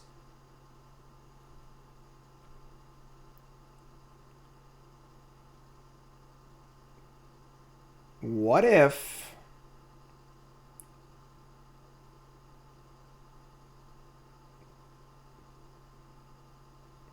Okay, I gotta play. What if we end step Gem Palm the Mother, Violet and the Mogg War Marshal? On our turn, we pump the vials up. No, never mind. We have vial on 2 and 3. I can't matron for Pashik Mons, then put it in play, and then have triggers go off. That doesn't work. So having Pashik Mons in play would be pretty good, though.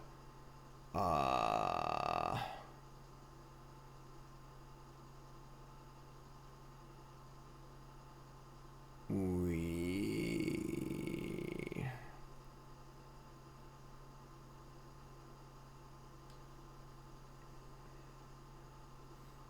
can't. We're not gonna. There's a JIT for the Lackey. The Lackey's never going anywhere. All right. We force them. If we force the mom, then we're not. I have to actually kill the mom next turn, which we can't really do. We're gonna wait. We're just gonna take this. This is fine. We're gonna untap and matron for a thingy and just kill Vegeta. Yeah, this is fine.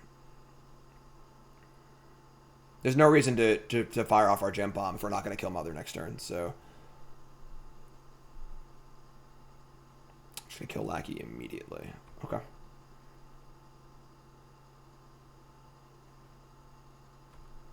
Untap. We're holding the Marshals. There's no reason to buy that in yet. Or play that yet.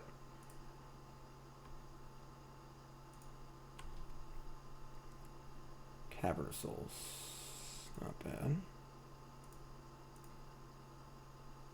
Naming Goblin, how pedestrian.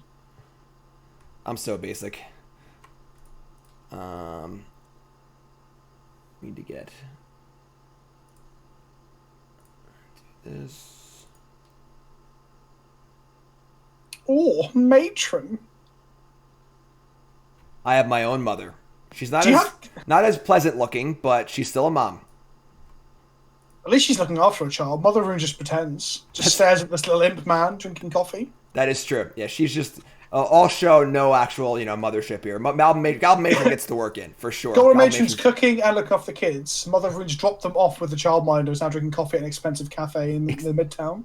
Exactly. We have two creator makers. Let's get creator maker. We're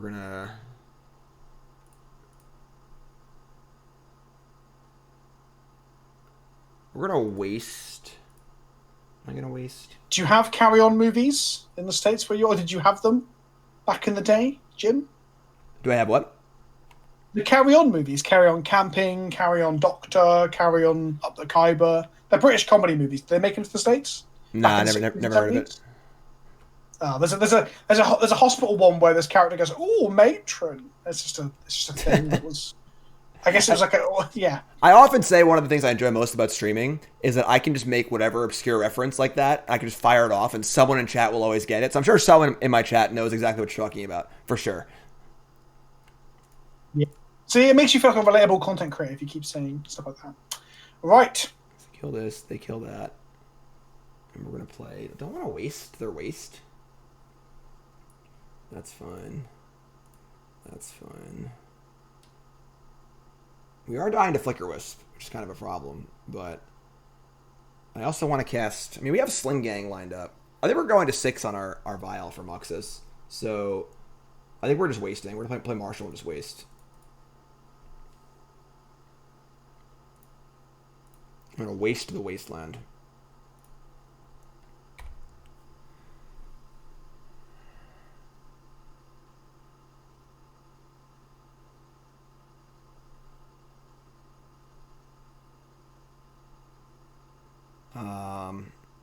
Recruiter of the Guard.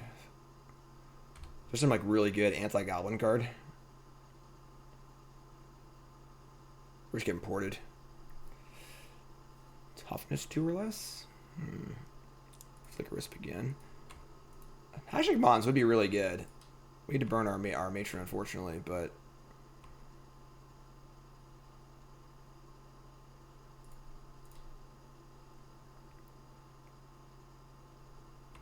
alright, so untap. Vials go up.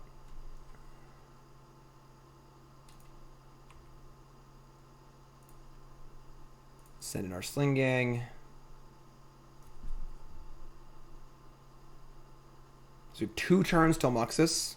We gotta hold out for... Oh, they can just reset my Vial with the stupid Flicker Wisp. Will they do that? I don't know.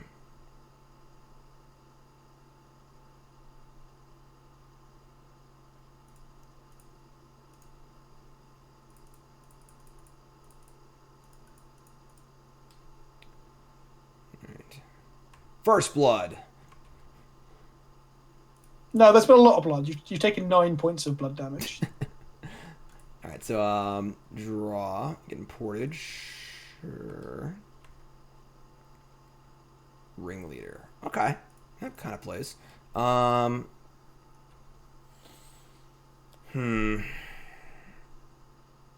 Yeah, Patrick Mons would be the absolute nuts here.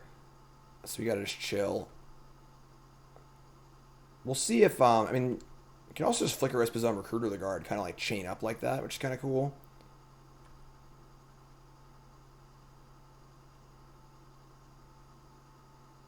We do have Ringleader next turn, which is good. Thalia's coming in too? Yeah, I think I would block with 3.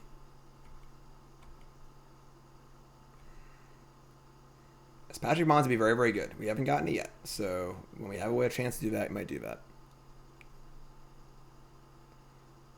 2 ports now. And a Caracas. Caracas obviously throws the Patrick Mons for a loop a little bit.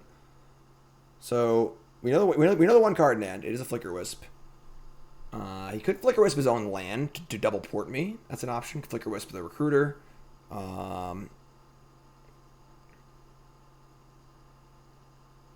Definitely the most interesting game so far. It's been a really, really interesting game. All right. Gonna Flicker the Flicker.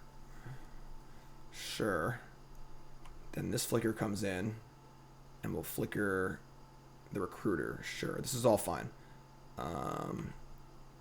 I have no objections to this. So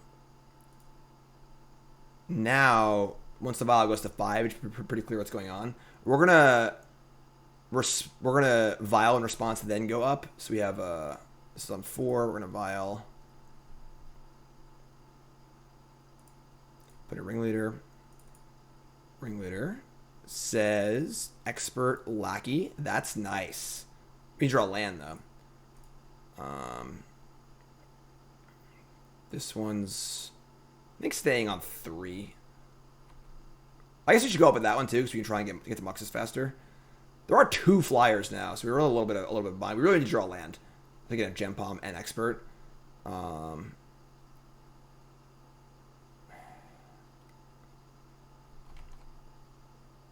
staying on 3. Thing is that if they deal with my vial on, we're just gonna do it. I'm not gonna do it. I mean, oh, I just screwed up. I just misclicked. Shit. I hit the wrong one. That's so bad. Oh my god. Oh, that's so bad. I meant to bring us to 5. No. That's really, really bad. Your land. That's cool.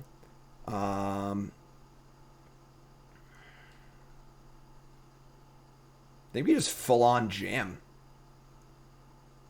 That's really, really bad. Yeah, really... I was meant to port you there, but I was too busy telling Tab that one of your creatures is not red.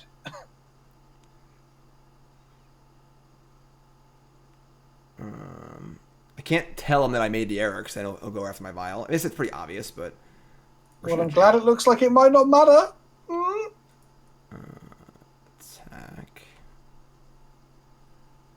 I mean, now we have double kill spell, so... We can't kill the mother, though. We need to kill one of these Flicker Wisps, honestly.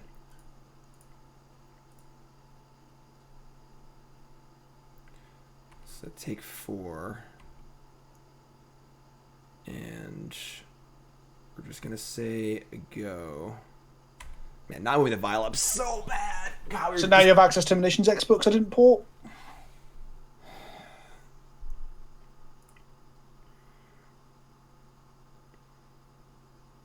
We'd have Muxus next turn, too. Ugh. All right, so we're going to port in response. We're going to... We got to kill Flicker Wisp, I guess. This is pretty rough. We really screwed up.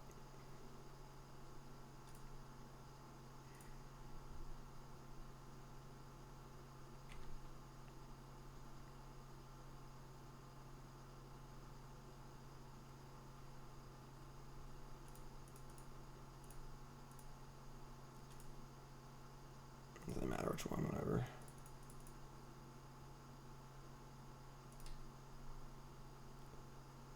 Patrick Mons. Draw Patrick Mons. Nope.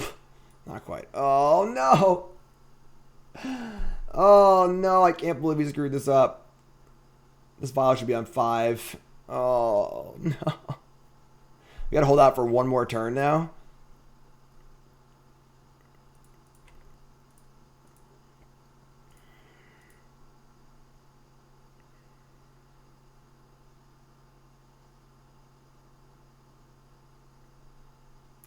So rough. Not like this.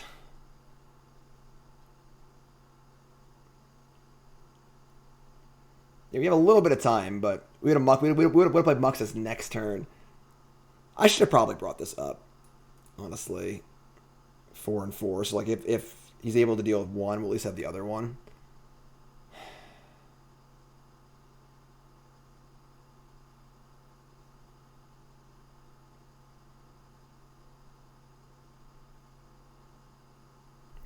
We are getting in for like a non-trivial amount here. Like that was an attack for 4, drained a point, you know.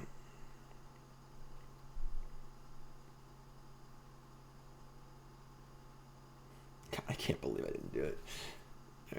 Got a Skyclave. Skyclave is pretty good. So Skyclave could have killed the Vial anyway. So we should have a Vial in 4 and 5. The 5 should be... I should go for the Sling Gang here, honestly. We got to just pop off here. Just gain a bunch of life, I think.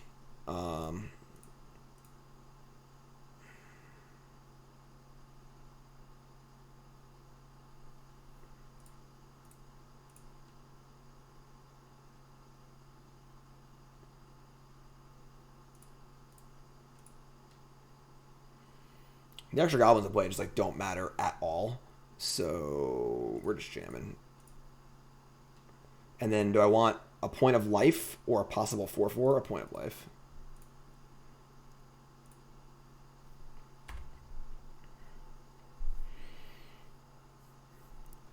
Just need time to cast Muxus. I screw my vials up.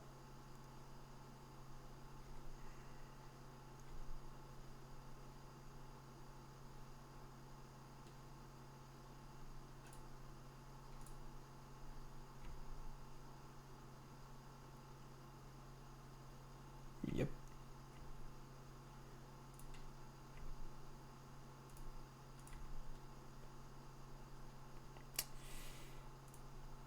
Goblin. It's going to hold out for one more turn.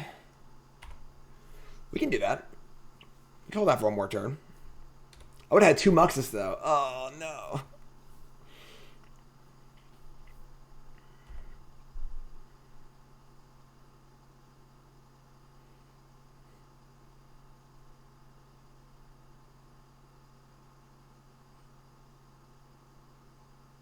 Oh, no.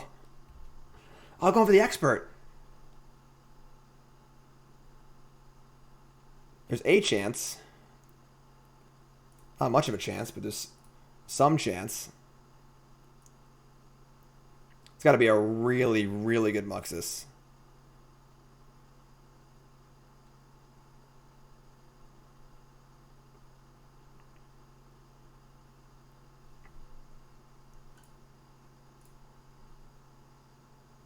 I stacked it wrong again. God.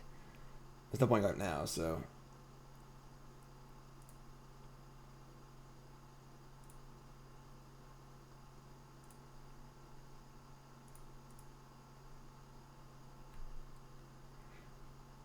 Ooh.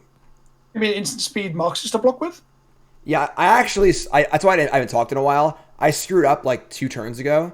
I misclicked and didn't put my vial up to 5. That was why I vialed into my upkeep on the 4 vial. I meant to go to 5 on that one, and I hit the other one by accident. There's wonderful irony here, as my chat was trying to tell me your vials did go up when they didn't, and I was like, no, it hasn't gone up. There's a really weird irony. You're like, oh, I messed up and didn't do it. Yeah, so I was behind on my thing. I mean, I have a Muxus here. We'll see how good it is, but I mean, now like you let me. You didn't pour. I poured you again. Every time I fucking talk. Oh, sorry, I've done it. Sorry, there's my F-bomb. I'm sorry. What a bad use of it, too. You used it. That's it. That's the quota. Every time I flipping talk, I don't port. Sorry, Jim's stream. Sorry, any mothers. They're fragile ears. The children. Think of the children. Yeah.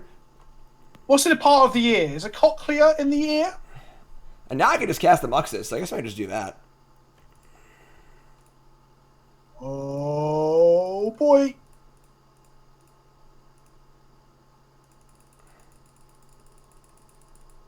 If this just randomly combo kills me, that would be pretty incredible. Do you have a combo in this version?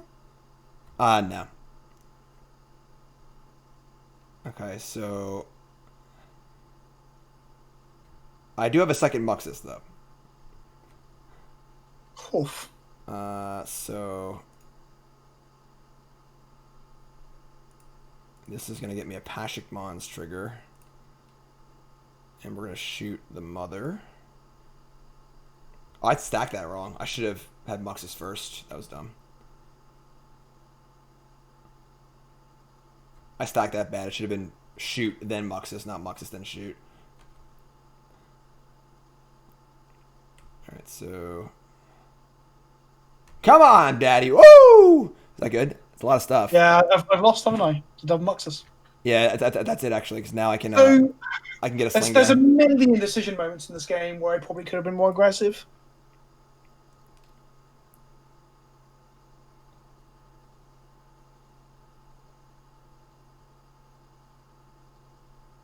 Crocus. Like about What did I So what have I done wrong here? Like, where would I? I mean, obviously there was the two oopsie ports. Like once my vial goes to 5, I don't have any 5s in my deck. It's like really, it should be really obvious that like I have I'm just trying to go for a desperate Oh, Muxus. you're not playing a single Kiki. Yeah, there's no Kiki Jiki, no Siege Gang. Like I don't think there's The amount I talk about Kiki across 3 different turns is insane as well. I was like, oh, if he makes a Kiki here, I need to make sure his board's empty and all this sort of crap. It goes to show if you don't know deck lists in the modern metagame, it really hurts. Is this one? I assume I might not actually be dead. Do you have a 4-drop in hand at all? No, but I think it's enough even without Patrick Mons. You bounce the Patrick Mons. Oh, and you just grab Sling Gang off the Matron, right? Yeah. Yeah. Whew, Daddy Muxus. Gift's the gift that keeps on giving. Oh god, there's so many decision points. I'm sure there was some way I could have closed that game out faster. Yeah, I think that game was mostly just like recognizing that like I'm just trying to go for this desperate Muxus off my vial. I wasn't even sure if you were on the Muxus Variant Goblins. Because you could have Skyclave the vial on 5. I could have whisked the vial and Skyclaved it on 3 separate occasions. What's up? 3 separate occasions where I could have took out your vial again by either wisping it or yeah, right, exactly. And like the second weapon expert was probably like just categorically wrong. I was thinking your vial was on 5. I didn't know if you're playing Muxus, and I thought you might have a Kiki. Yeah, because like the only way for me to win the game is just to have some like ridiculous vial sequence of either if I'm playing Kiki or Muxus or just something where I use like 15 mana in one turn and have a big comeback. So like the vials were definitely like, well, they look kind of innocent. They were like the path to some sort of crazy comeback, which obviously happened. So yeah, so is everyone playing Muxus in Legacy now? Is there no non-Muxus goblins? This is just Goblin Lackey 1's list. Goblin Lackey 1 streams Legacy Goblins like all the time. Yeah, and I haven't played much Legacy in the last like year or two. I imagine his list is pretty stock at this point because like he just plays it all the time. He does pretty well. But I think most of the Legacy lists are on a few Muxus. I know Caleb was playing a list that was actually like Turbo Muxus. It was like Ancient Tomb, 4 Muxus, Wire Instigator. I just thought I thought during percentage of people have moved back away from it, and it looks like how all G&T players are playing Yorion for the first like 6 months. Sure, yeah. Now everyone's spread out again, and it's more divided. So I should have just assumed you're on Muxus. Like I've been smashed by Muxus, and yeah, I should have just assumed. Crocus, Ringleader. I'm not sure to cut here. I still want the Ringleaders. We want to grind. My chat is saying like, we couldn't beat your turn 1, turn 2 vials sort of thing. Obviously, it's a very good start, but I think if I played better, I think my hand could have beaten yours. I think I just misplayed. Yeah, I think if you're like super cautious about the vials and just like find every little spot to try and like stifle them, I think like the Flyers probably would have gotten there. Yeah, I was just keeping your board clear, which was dumb because that's the thing, right? Like in some matchups against certain decks, like you want to keep a board clear. Like I know the Hellion combo, right? You want to take out pieces, but with Muxus, it's not about board clearance because you just play a Muxus and refill your board anyway. Like, right, clearing a board. The Muxus clock is always ticking. You know, if I just get to the Muxus, then it's usually good enough. So, we got a couple more card here. I mean, honestly, you might cut Muxus, given that like, there's like ports and wastelands and stuff. Might have answered the wild too. I'm gonna do this.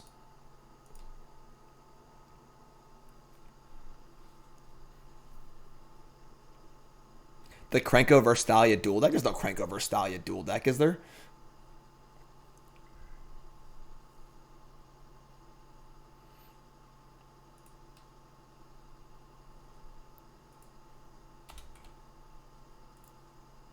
I messed him? Sure.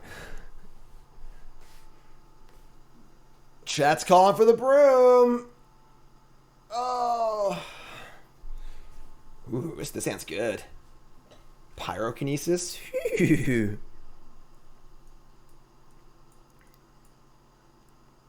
Chain Whirler too.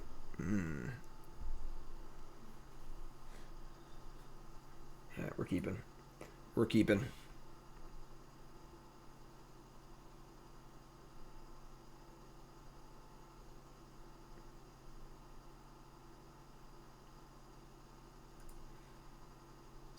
So I think we just get bad. I should play Mountain now. Never mind. Mountain Vial. I have done pretty well at the draw Vial on turn 1 sub game, I will say. Yeah, I'm keeping like above average 6s because I don't want to go to 5s. And you're keeping 7s with vials, so that's fun.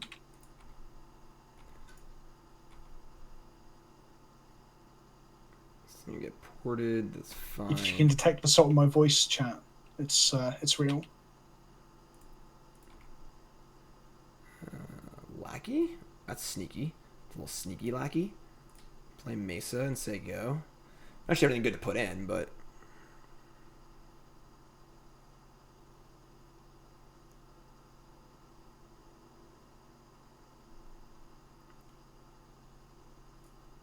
I do love Rashadenport. I do love Rashadenport.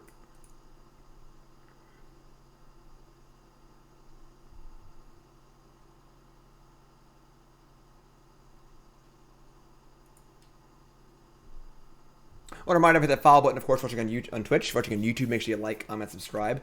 Let me know your thoughts on these, of course, in the YouTube comments on the Mogg Monday Showdowns. Mogg Monday every Monday. It's been going great so far. I've had great viewership on both showdowns, both this one and then the one versus Nikachu MTG. And looking forward to doing this. As I said, the first Monday of every month will be a showdown. Skyclave. Ooh, that's pretty good. So, like, we can stick a Lackey here if we really want to, but, like, it's not even that good. Anything good to put in? We'll see what we draw, but I'm just gonna fetch, I think.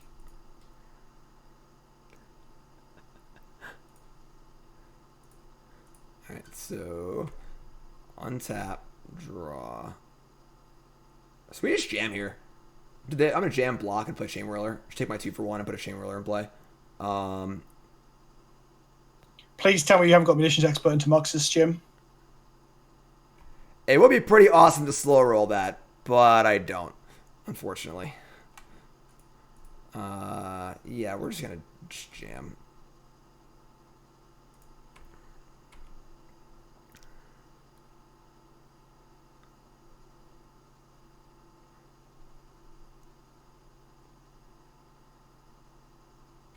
So we'll take our 2-for-1 here. It's fine.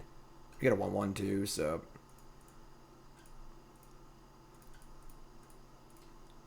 One whirly boy. Probably keep this Lackey for the Pyrokinesis. I'm very surprised you're throwing away a Lackey to kill that. It's got to be. I just feel like it's like probably not going to get through ever, and like there honestly aren't any like great hits for Lackey in my hand anyway. So like, just take my 2-for-1, get the Chain Whirler in play. You're down a card too, so like the body on Chain Whirler is pretty good. And I can do some damage. So like you're playing so many creatures that like Lackey's like kind of hard to get through.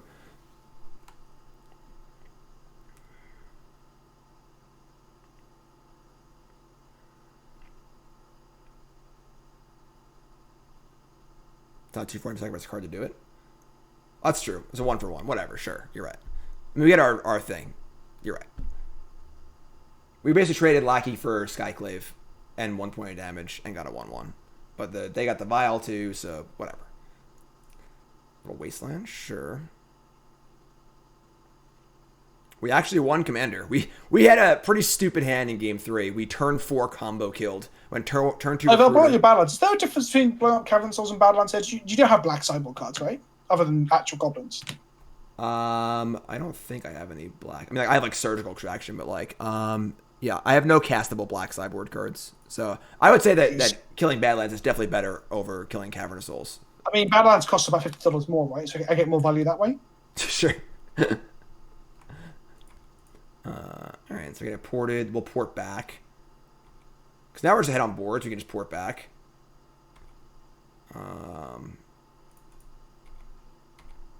Could play Marshall. The swords here. That's a card. That's a card. It's the same CMC as a Vial. So, all right. Now I'm starting to forget what Vials look like. Listen, this is sure only turn 3. If you wait like 2 turns, I'm sure you'll find out exactly what a Vial looks like. Wait till turn 5. You'll see all your Vials then. I wish I could draw a vial right now. I want to summon it into being. Alright, we're gonna play Marshall and say go. I mean, now, like, I guess they can port after the Marshall trigger. Mishra's Factory. That's sweet. Stoneforge, sure. So we have Kinesis and Crater Maker, so we're pretty well set on that regard. See what they're gonna get.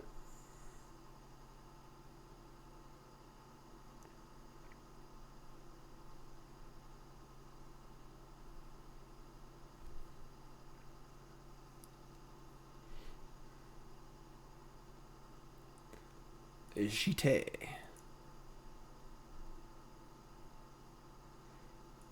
Okay. I don't port me response to it. Alright, so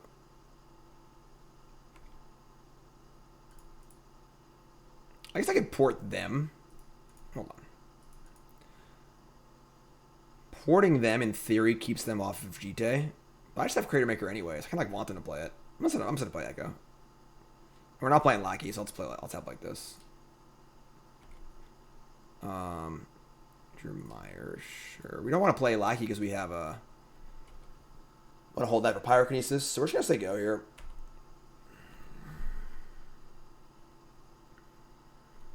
Oh shit. Ha!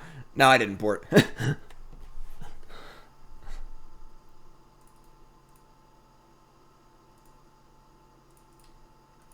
Jim, do you want me to play as if you did? No. I didn't. I took full advantage casting my second Muxus. Go nuts. Oh, okay. This is why I need the F-bomb to say F you, but I've used it.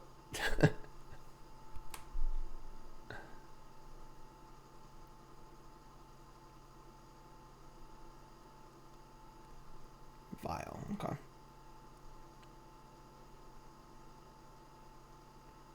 Yeah, we're on push talk, so Flicker Wisp. That's interesting. I mean, now my Kinesis is pretty good. They want to flicker the Stoneforge. Ooh boy. Ooh boy, this is a blowout.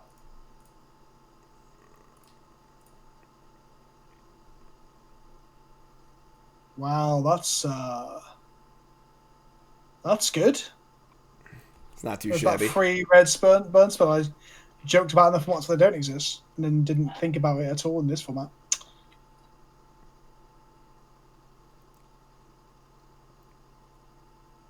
I guess I'm still up. I've still got equipment in my hand thanks to that, so... Alright, sun tap.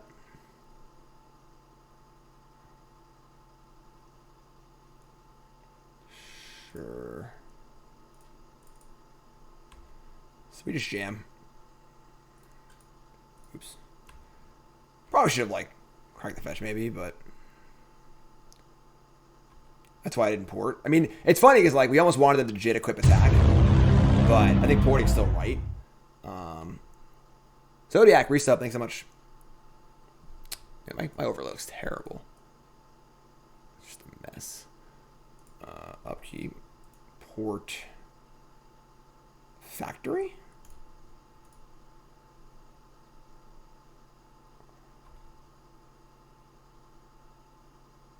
Double port.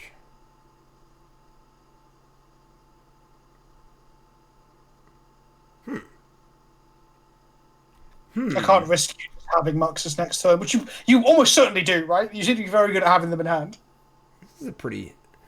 Your vial went from looking like pretty bad to pretty good pretty quick here. Yeah, when I said to you, like, I want to will one into existence, this was the reason. Yeah, okay.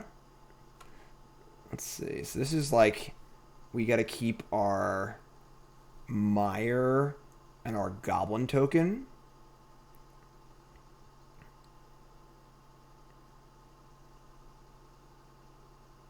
I could actually keep, I want to keep, this. Maybe I keep Cavern over Meyer. Nah, I'll keep the Meyer. How would I keep Marshall now? I'm going to get a 1/1.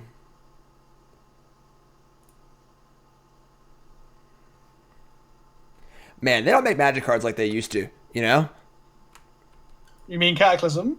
Yeah, just like now it's all What about just like Cataclysmic Gearhulk. Are you not hot for that? look, comes up a little short, you know. Like nowadays it's all like how many lands can you have in play on turn 4 in standard, you know. And back then it was like how many lands can you have in play on turn 4 in standard, but the opposite way, like. Yeah, nowadays it's all about ramp. Back in the day, it was like, how many lands can I destroy for one spell? Yeah. All right. So I think land disruption and resource. That's probably why I like Legacy so much. I think that's such an important part of the game, and it annoys me that we've moved so far away from it. I agree. Like I think Armageddon's probably like a little too much, but having some way to punish your opponent for wanting to play a 6-drop, you know, in some way. Like I kind of like the design. I don't know if they ever like printed that many cards like it, where it's like a temporary tap. Say it's like a red shock that like taps a land for a turn and leaves it tapped, you know, kind of like a pseudo Rishadan or some sort of like effect like that, where it's not permanent. You're not like blown out of the water and have no lands left, but it still kind of slows you down, you know? I probably should have blocked with this. I was too busy listening to what you were saying. I probably should have used that for blocking. Although I guess if you play a land and then you have like Gem Palm up, try and block with it seems pretty bad. My Siren Song. Siren Song, is that another free red bird spell? Are we playing Crater Maker? I don't think so. We should just save it till we have a legit target. If the one card in hand, it's Cheat.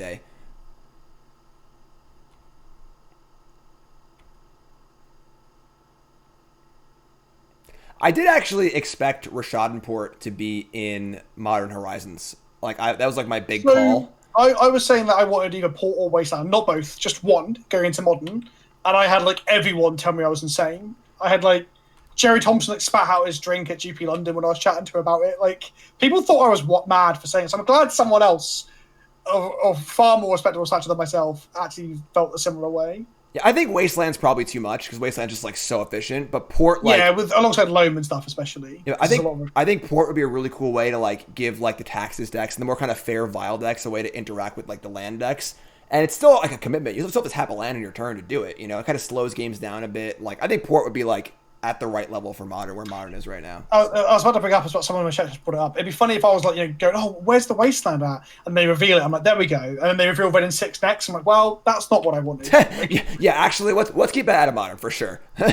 God, I hate Red in 6 so much. I played against it today for the first time in months after coming back to Modern, after not playing for months, forgetting it was even legal in this format. This is risky if they have a land for Factory. I think it's still fine. I agree. I thought you were going to cast a Snoop then. I was like, Jim. Just snuck one in. Alright,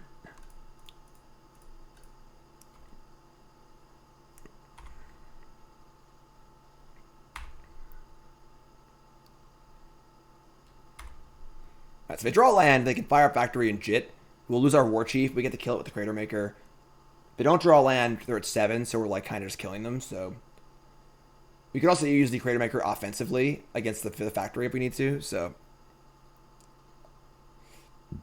3. That's kind of Violent 3 is kind of scary, but if you cast a Muxus in this game, Jim, I guarantee that convinces me that I'm cursed.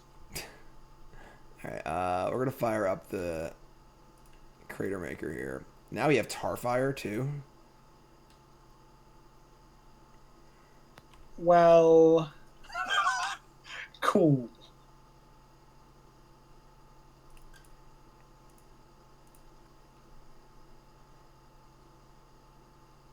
So I think we could kill it with Crater Maker.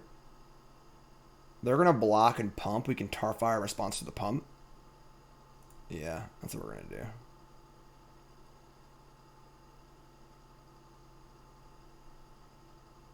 So we're just gonna pass priority.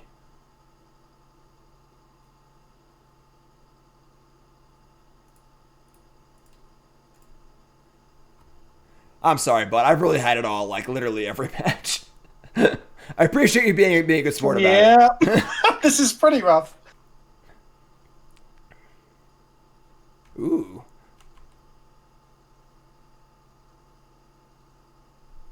That's pretty good. All right. I really wanted this to be a save the Jit moment, but it looks like, yeah, you have the other thing, which is frustrating. The funny thing is, I talk about Tarfire a lot on stream when we played Goblins in the past, and people started to like not really believe me because you just don't see it anymore, right? Like it's really fallen out of favor. I have to go. Oh, don't forget you can grab it with the recruiters and the ringleaders. And it's funny now that I haven't played much Legacy the last month or so, and I come back and like, oh, you're literally playing Tarfire, and apparently the stock Goblin list is that out of the board? I think it was in the board. Yeah, let me check. Yeah, it is.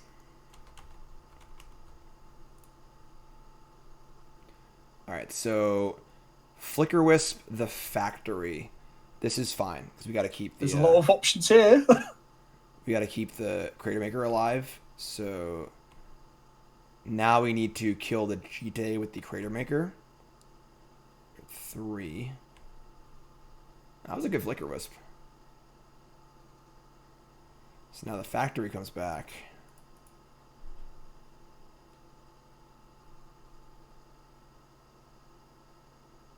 Swap decks.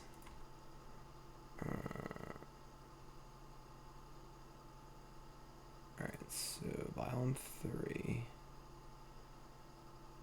This game has like gotten really close. That was a really good Flicker Wisp.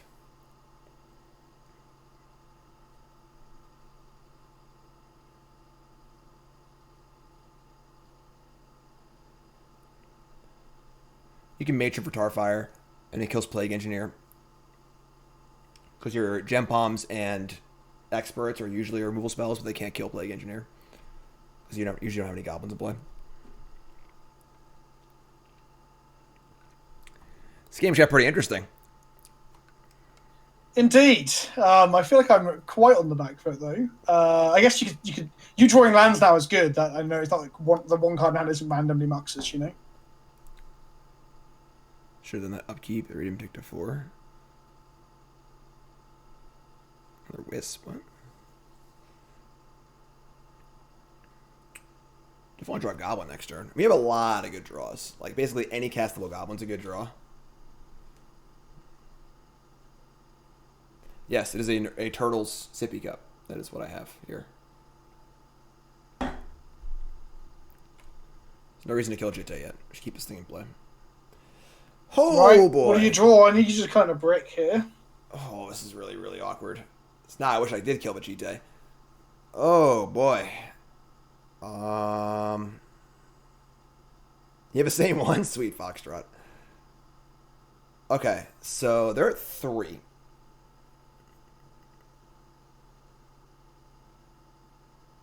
If they have nothing, they're dead. We can play Ringleader, attack with everything. They have 2 blockers. They block 2, take 4, and die. If there's anything off that vial, though, things go... The fact that you're tanking means you've drawn something and it terrifies me. It's interesting. It's interesting. I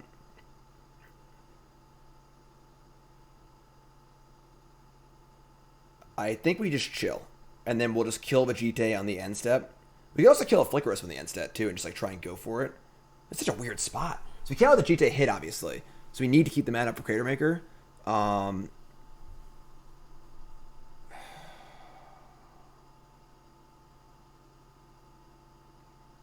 Maybe just say go. Can't attack in a factory. Let me just say go.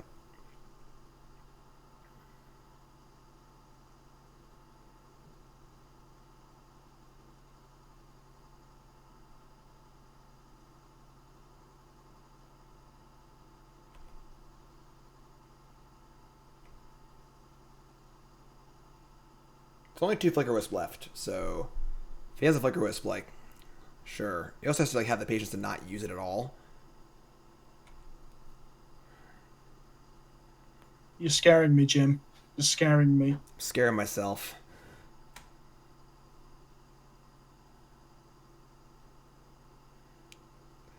Honestly, your vial's scaring me.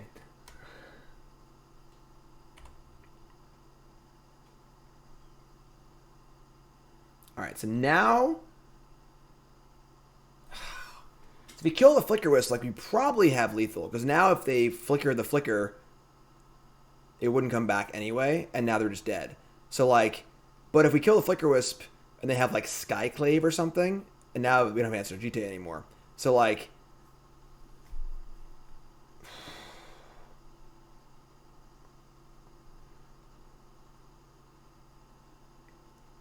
Flicker Wisp. I'm gonna kill Vegeta. Kill this. They have Flicker Wisp. They flicker it. They have 2 blockers. They have 3 blockers, but we can attack and kill all their. I'm not sure.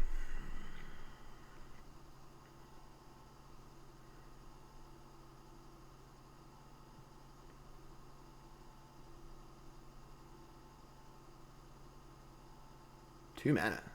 No. Okay.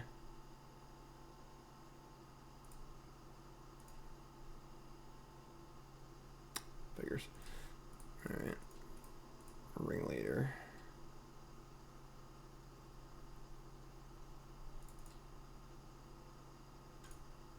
The old Mux Daddy.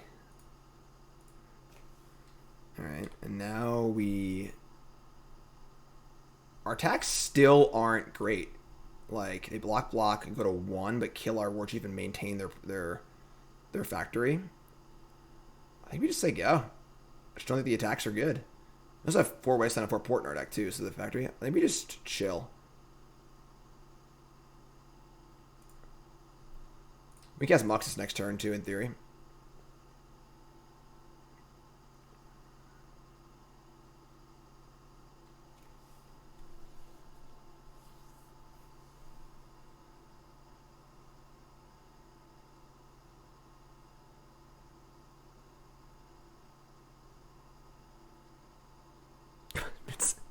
Chat's calling for a second cataclysm. You never know.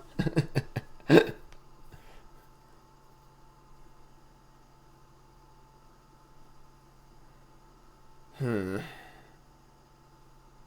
2 mana. What is this? Nope.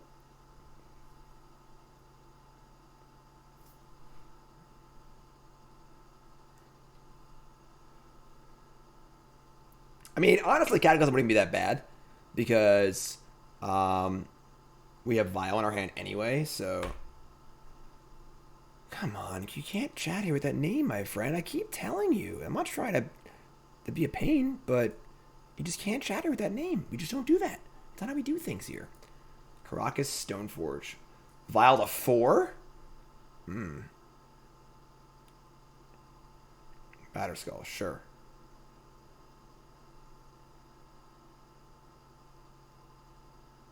Damn. This our creature until one controls until an opponent becomes the monarch. Okay. If I draw a land, I can Mux this?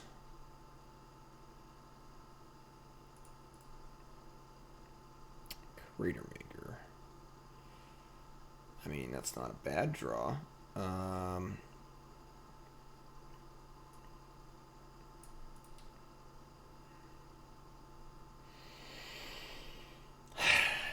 Okay. Like, where does Vile Prospector go? Like...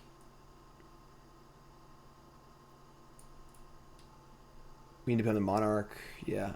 We're not playing the Crater Maker until they play Batterskull. Yeah, alright. I mean, maybe we played too conservatively this game. We would have gotten blown out, though. We're like, obviously, we're still in great shape this game. Not great shape anymore. That was a pretty good sequence, but...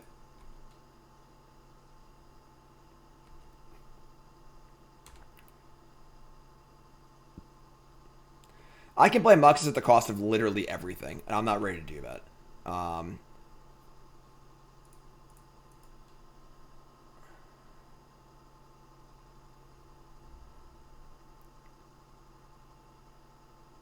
Oof. Okay. That's pretty good. Sure. Even if I lose this match, Jim, as long as you don't cast a Muxus, I'll be happy. I would like to cast the Muxus, though. That would be great. What if I ask nicely? This game has certainly slipped in the last few turns, I'm not going to lie.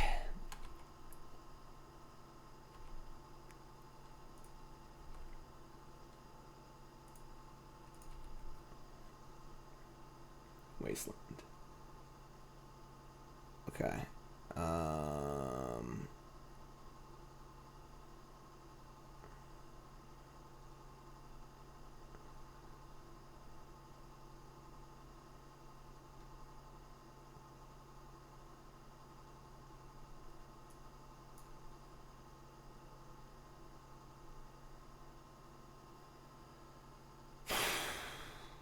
Man, this game got really rough. 2 cards in hand. Batterskull's one of them. Caracas and Factory. 2 cards a turn, too. There's no point. We waste the Factory. They put in Batterskull. Let me kill the Batterskull. That's act with the Ringleader. It's still not great. There's no way we're drawing 2 lands here. Alright, let's...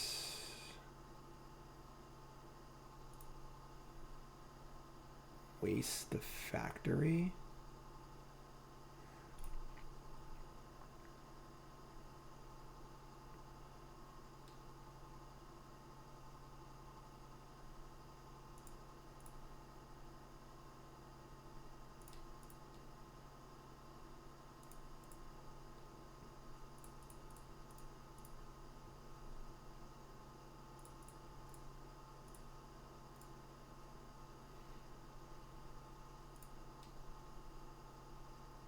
I mean, like, attacking here, trading for Jailer doesn't really... I guess I can't flicker it and stuff or whatever, so let's just do attack here, I guess.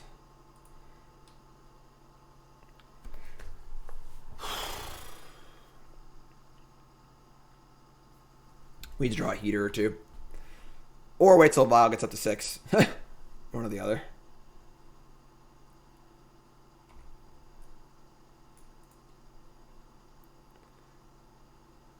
Oh, I'm so stupid.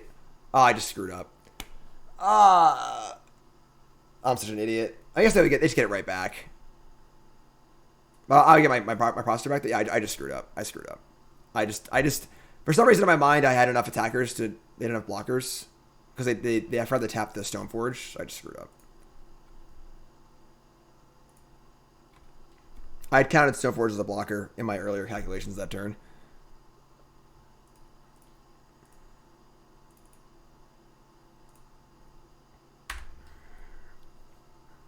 Yeah, that was a... I'll get my War Chief back, too. Yeah, that was a mistake. All right, tighten up, Jim. Tighten up. I'm going to draw a card. I got my War Chief and drawn a card.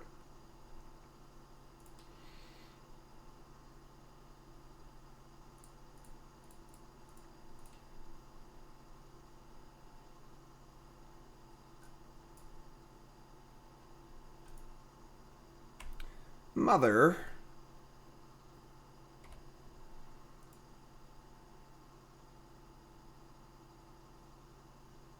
That's bold, yeah. Let's draw Gem Palm.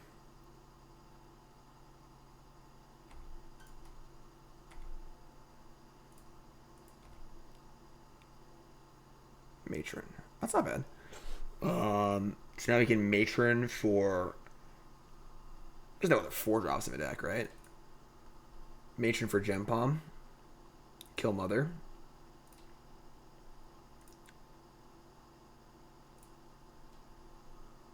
Actually, wait, they're at 3. I should get Sling Gang, kill him next turn. Yeah, I actually like that better. Or 9, just don't die next turn. Sure.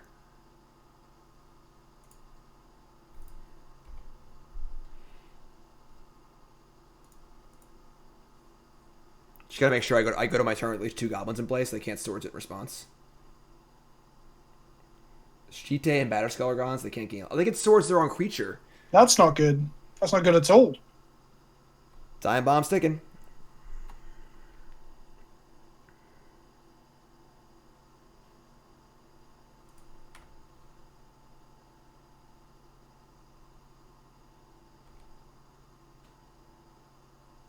Patrick Monst attack all. That plays too. But I think that's really bad for if they have swords though. So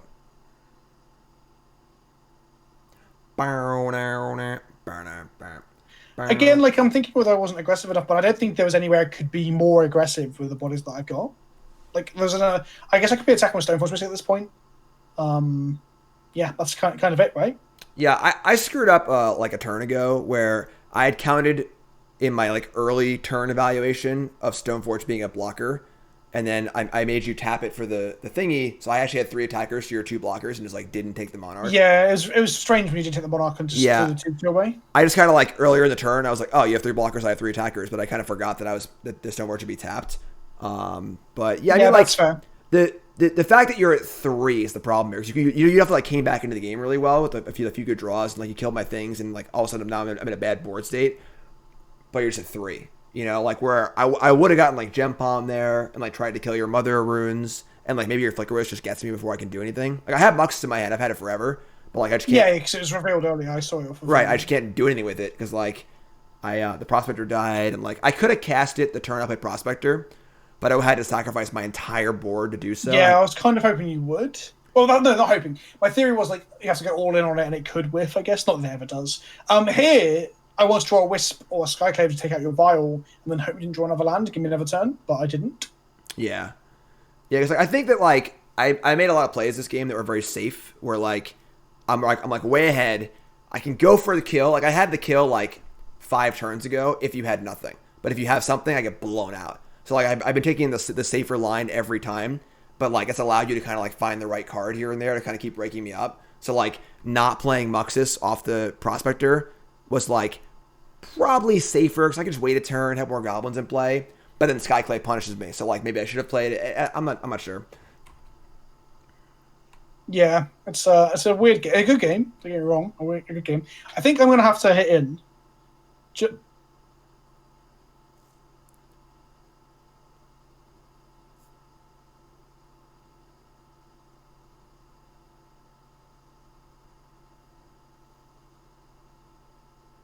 Mom comes to party. The wine's coming out. Oh, no, never mind. I'm not sure. He's gonna break out the wine bottle, you know, and the live, laugh, love sign.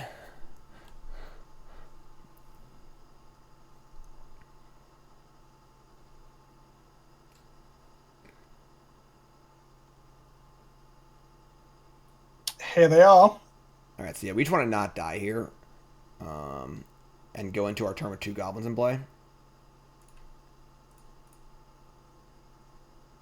What's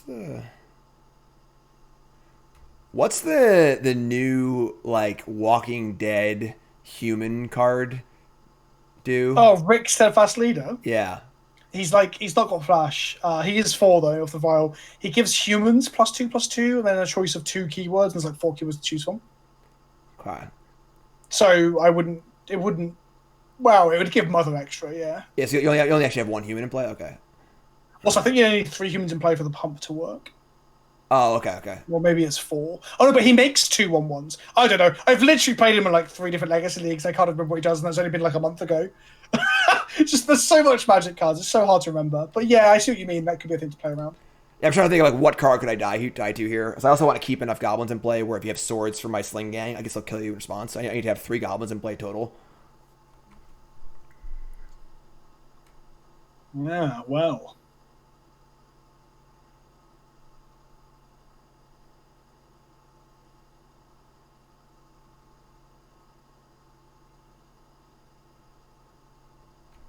Cool.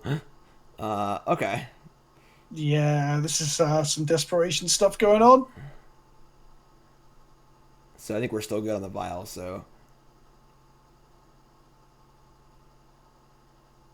If he had land swords here, we actually would probably lose. Maybe not.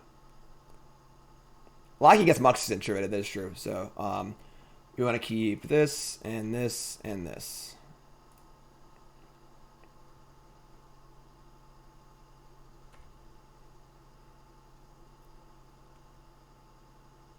Okay.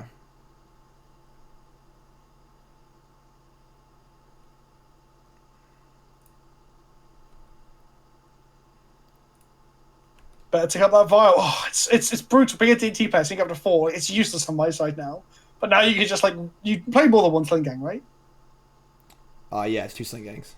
Yeah, no, 4 ringleaders. It's actually pretty legit. Let me just crank up the.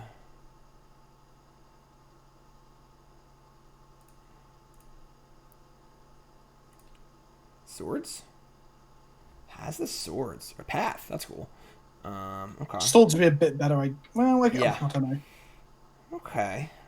This game has been like really. This has been like the best game by far. It's been a really interesting game. Yeah, definitely. Okay, this is fine. Shout out to someone in chat being like, "Doesn't your path stop you from dying here?" It was like Justice Peanut. I'm like, huh. All right, so now we just jam. Force the block on Mother.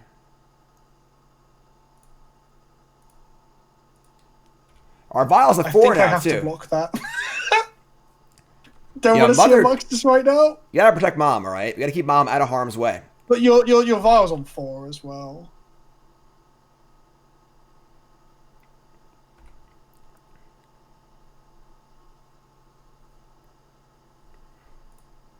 A land here would have been so good, but alas, it's not. Do you have no Skyclave? Or a Flicker Wisp, I guess? Alright, so untap. We're going up. Up the ladder. Question is, do you want the monarchy? Wasteland. Ooh. I mean, I have the expert too, so.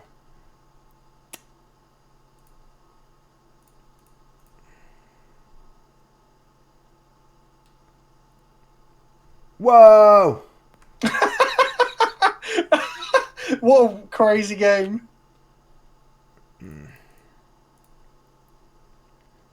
Oh, come off it, Jim. Are you having a laugh? Yeah, so here's where we're at, right? Wasteland plus munitions expert might be, and tell me if or maybe Tar Fire plus munitions expert, literally the best thing you could have here, because I've got a Wisp in hand to reset the vial.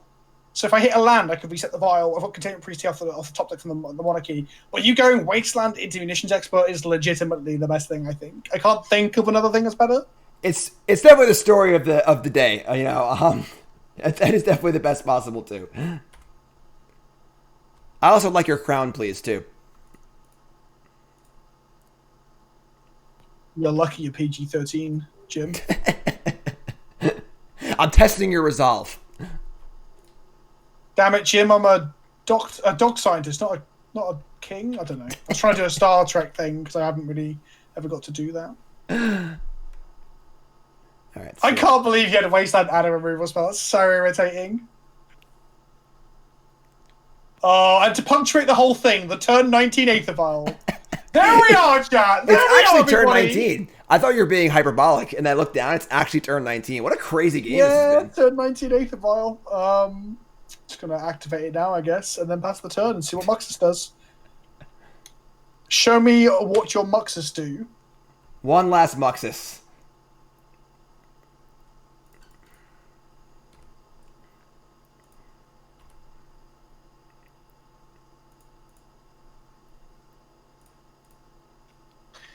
Yep, let's see it. What you got?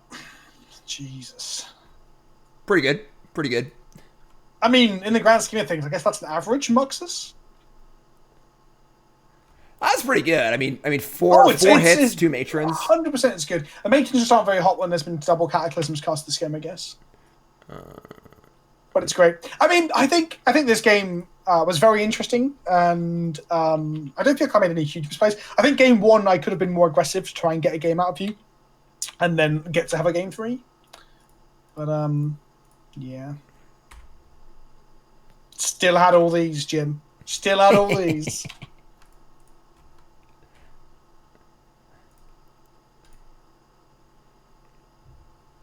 How do you feel? Well, I guess you said you haven't played much Legacy lately. Is that right? What formats have you been streaming then, Jim? What's up? What formats have you been streaming if you haven't been playing Legacy? I mostly play historic, standard on Arena, and then modern on Moto. Like, I'll touch Legacy a little bit. I'll touch Pauper a little bit. It used to be more of like whatever format I was playing in a tournament that weekend, but obviously in the last 8 months we haven't really done that. But I like playing Arena a lot, but like Modern's still pretty great. And then Legacy just kind of fell off. Like when they added like Pioneer and they added Historic, there's just so many formats now. It's hard to keep up with all of them. People are like, "Why don't you play Pioneer?" Well, I haven't. Yeah, definitely. Like, keeping up with all of them is insane. I also don't think Pioneer's that fun. From the time I spent with it. Yeah. I was cube drafting a lot too over the holidays too. That's pretty fun. So and then like I want to do some drafting too. Like I'll do like a bronze to mythic run occasionally in the draft format. Like I think I might do that with the when Kaldheim comes out. But I'm always kind of like bouncing around. Like I know like someone like Covert Go Blue like just plays arena, just plays standard every day. And it's like beneficial to your viewership to keep playing the same format over and over. But I will never do that. I mean, streaming's slightly different. Obviously, I'm more based on YouTube, right? But playing the same format every day sounds like hell. Like playing the same game every day. Like I've been making a little bit of Warhammer content here and there and stuff as well. You have to spread things in because doing the same thing, that's how you get burnt out. Yeah, for sure. Like I mean, people ask me like what my favorite format is, and I often just say like a mix. I just want to play a variety of things. I want to play like modern one day, standard one day, because you can kind of get stale on it. Where if standard's bad, you're just like, ugh, I just can't play standard anymore, you know, and so on and so forth. So yeah, that's completely fair. I was going to ask you how you feel about the legacy matchup, but I guess you're even more out of practice than I am, despite stomping me. So cause I was just curious whether you thought it was favorable or not. Yeah, I've played so much Legacy Goblins over the last like 10 years that it's like. Even if I haven't played for a year or two, it's like pretty familiar. But I think Goblins is favored against Death and Taxes. The fact that you're kind of like doing similar things. Must be the biggest. Sorry to cut you off. Sorry, but like, plus like munitions expert must be the biggest shakeup that Legacy Goblins has had since, well, for like what, a decade maybe. Yeah, like the black. It's. I never played a different color in my Goblin decks usually, and like the black is definitely good. Expert's obviously good. I think Gem Bomb might even be better against Death and Taxes specifically. You don't have any planeswalkers, but Sling Gang's really good too. Because the big thing is that like I think that Goblins is favored in like a really long game, and a card like Sling Gang is good at like keeping you alive. Like the game one, like I just kept like gaining life with Sling Gang, and like that 2 turns I gained bought me time to get to my bigger cards. And I think as long as the Goblin deck has enough ways to kill equipment, because like your end game is equipment, my end game is just like drawing a bunch of cards, you know. So as long as I can keep your equipment in check and not just die to Sword of Fire and Ice or Jite, I think the Goblin deck is favored. It is wild when you start to think about like the new. I say new toys. Maybe this is me showing my age, but like Trash Master feels new to me. Yeah, Creator Maker new to me. Like the amount of toys it's got over the course of like maybe the last 4 years, it's insane. Not a bad way. I love playing Goblins too. Like I enjoy it. I don't play it a lot, but yeah, it's got a lot of cool toys. Yeah, I think Trash Match is also a huge one. The fact you can have one card that's pretty good that kills all the equipment is like huge. So that's a huge game for that matchup for sure. Yeah, it's cool. That's cool. Well, that's been fun. Well, I'm glad you completely not only destroyed me in every single game. I'm glad to. You know, I'll take it. I'll take it. I did lose to Merfolk. I lost 4 Cataclysms across 7 games, and 1 Ravagers of War, and I only won one of those games. That is brutal.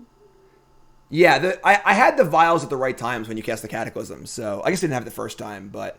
There was a game where I kept a hand with Cataclysm, and people in chat were like excited, because Cataclysm's an exciting card, and then you just went turn 1 Vial, and I was like, well, this Cataclysm just got like strict, like, awful by comparison to what it was before. I think right? When you go turn 1 Wasteland Vial, when I'm over here with like Plains Go, and then chat like, why aren't you wastelanding him? I'm like, he's got a Vial now. Like wastelanding him is beneficial to him. Right. Like, yeah, exactly. Yeah, I think the Cataclysm though strategically is where you want to be. It's like I said, like I think I win the longer game. So if you're able to like get that early advantage, get on a flyer or two, and just like then get in me and slow the game down a bit, that's like actively good for you. So I think it's like it's a good sideboard choice. I guess especially with you moving across to Moxus and stuff, right? Like the fact that you're like one of your end games is now 6 mana makes Cataclysm even better. For sure. Sweet. Well. Yeah. Thank you so much for coming on. Obviously, why don't you give a pitch to people, so people who watch me, who don't necessarily watch you or haven't seen you before, a pitch to where they can find you, where your content usually is, and let them know. Do you want me to plug first? What's up? Do you want me to go first with plugging? Oh, sure, yeah. I'm Jim Davis, MTG. I do content for CoolStuffInc.com. I do a video article every Monday and a written article every Friday. I stream here on Twitch on no schedule because my life's a mess. We bought a house a while ago and we're fixing things up. I just haven't been able to get a schedule yet. I do YouTube as well, also Jim Davis MTG, and I produce basically a video a day. I like to be a little more scheduled on that too. And of course, this is Mogg Monday. Every Monday I play Goblins, and then I try to do a challenge the first Monday of every month where I challenge other content creators known for a certain deck, and you just watch that. You should probably know what that is. And yeah, that's it, I guess. Go Goblins. I'm Vince, also known as PleasantKenobi on the internet. I'm the premier beard of esports entertainment. I'm a bit less professional, shall we say. I was never a tournament grinder as such, but I primarily make content over on YouTube, and I stream once or twice a week as well. My content tends to veer towards dumb stuff, so I play a lot of decks that are just absurd and silly, like Mono Red Tron and Mono Blue Minotaurs are two other decks that I'm known for that would not stand a chance at all in a challenge like this. But I also do a lot of like some sort of commentary videos around Magic as well, and I've recently started doing every Wednesday a Warhammer video as well. I got back into the hobby back in May as well, so I'm doing that, and hopefully in time I'll push into more hobby stuff. But yeah, Magic is my main thing. So you should check me out on youtube.com/PleasantKenobi. And if you want to see tweets about like wet bum holes and things, you should definitely follow me on Twitter as well. And who doesn't, right? Everyone's running to Twitter right now. Hit that button. Yeah, that's it. Smash that bell. And don't forget to subscribe. Well, thanks, Jim. It's been really fun. It's been an honor as well. Thank you for reaching out to me. Yeah, this has been great. Definitely a super great time. I'm really glad that last game was so exciting because the first game's, we had a rough one here. And that last game was a super great way to cap it. A bit closer. We should do something not very soon, but we should do something else in the future where I can try and win back my. I say crown. There's no crown. Maybe I hold a fake trophy at the end of it, which I was planning to, but I've obviously got completely smashed. But yeah, we'll do something else again in the future. There could be a crown. We could do that. Of nasal hair and yeast. Not a very good crown, like a dirty crown. Awesome. Well, thank you so much, bud. I really appreciate it. All right, buddy. Catch you later. Have a good one. Awesome. Well, again, huge thanks to PleasantKenobi. Obviously, huge thanks to him for being a good sport. Those are some pretty rough games. Pretty rough draws. Vials on turn 5. Definitely some rough ones there. I'm obviously happy we took the W down, but we had some rough ones. That last game was also awesome. That was one of the best games we played in a while. Super exciting back and forth game. 19 turns of Legacy Magic. That's awesome. So, thank you so much, everyone. I really appreciate you all hanging out with me, of course. This is Mogg Monday. Mogg Monday Showdown number 2. I'm now 1-1 in Showdowns. I lost to Merfolk. We beat Death and Taxes. I appreciate everyone hanging out. Great viewership today. Great viewership on YouTube for these as well, usually. And you're all awesome. I love you all. So make sure you like, comment, subscribe on YouTube. Check out my other videos. Check out my other content. And you're all great. I'll see you guys next Monday, of course. And let me know who I should challenge for the following challenge in February. All right? I love you all. Thanks for watching. I'm done for the day. My stream as well. Y'all great. I love y'all. Thanks so much. Aww. Y'all great. All right. I'll see y'all soon. Don't go nowhere. I'm going to host someone cool. And, yeah, you're all great. I love y'all. Thanks for watching, everyone. I appreciate it.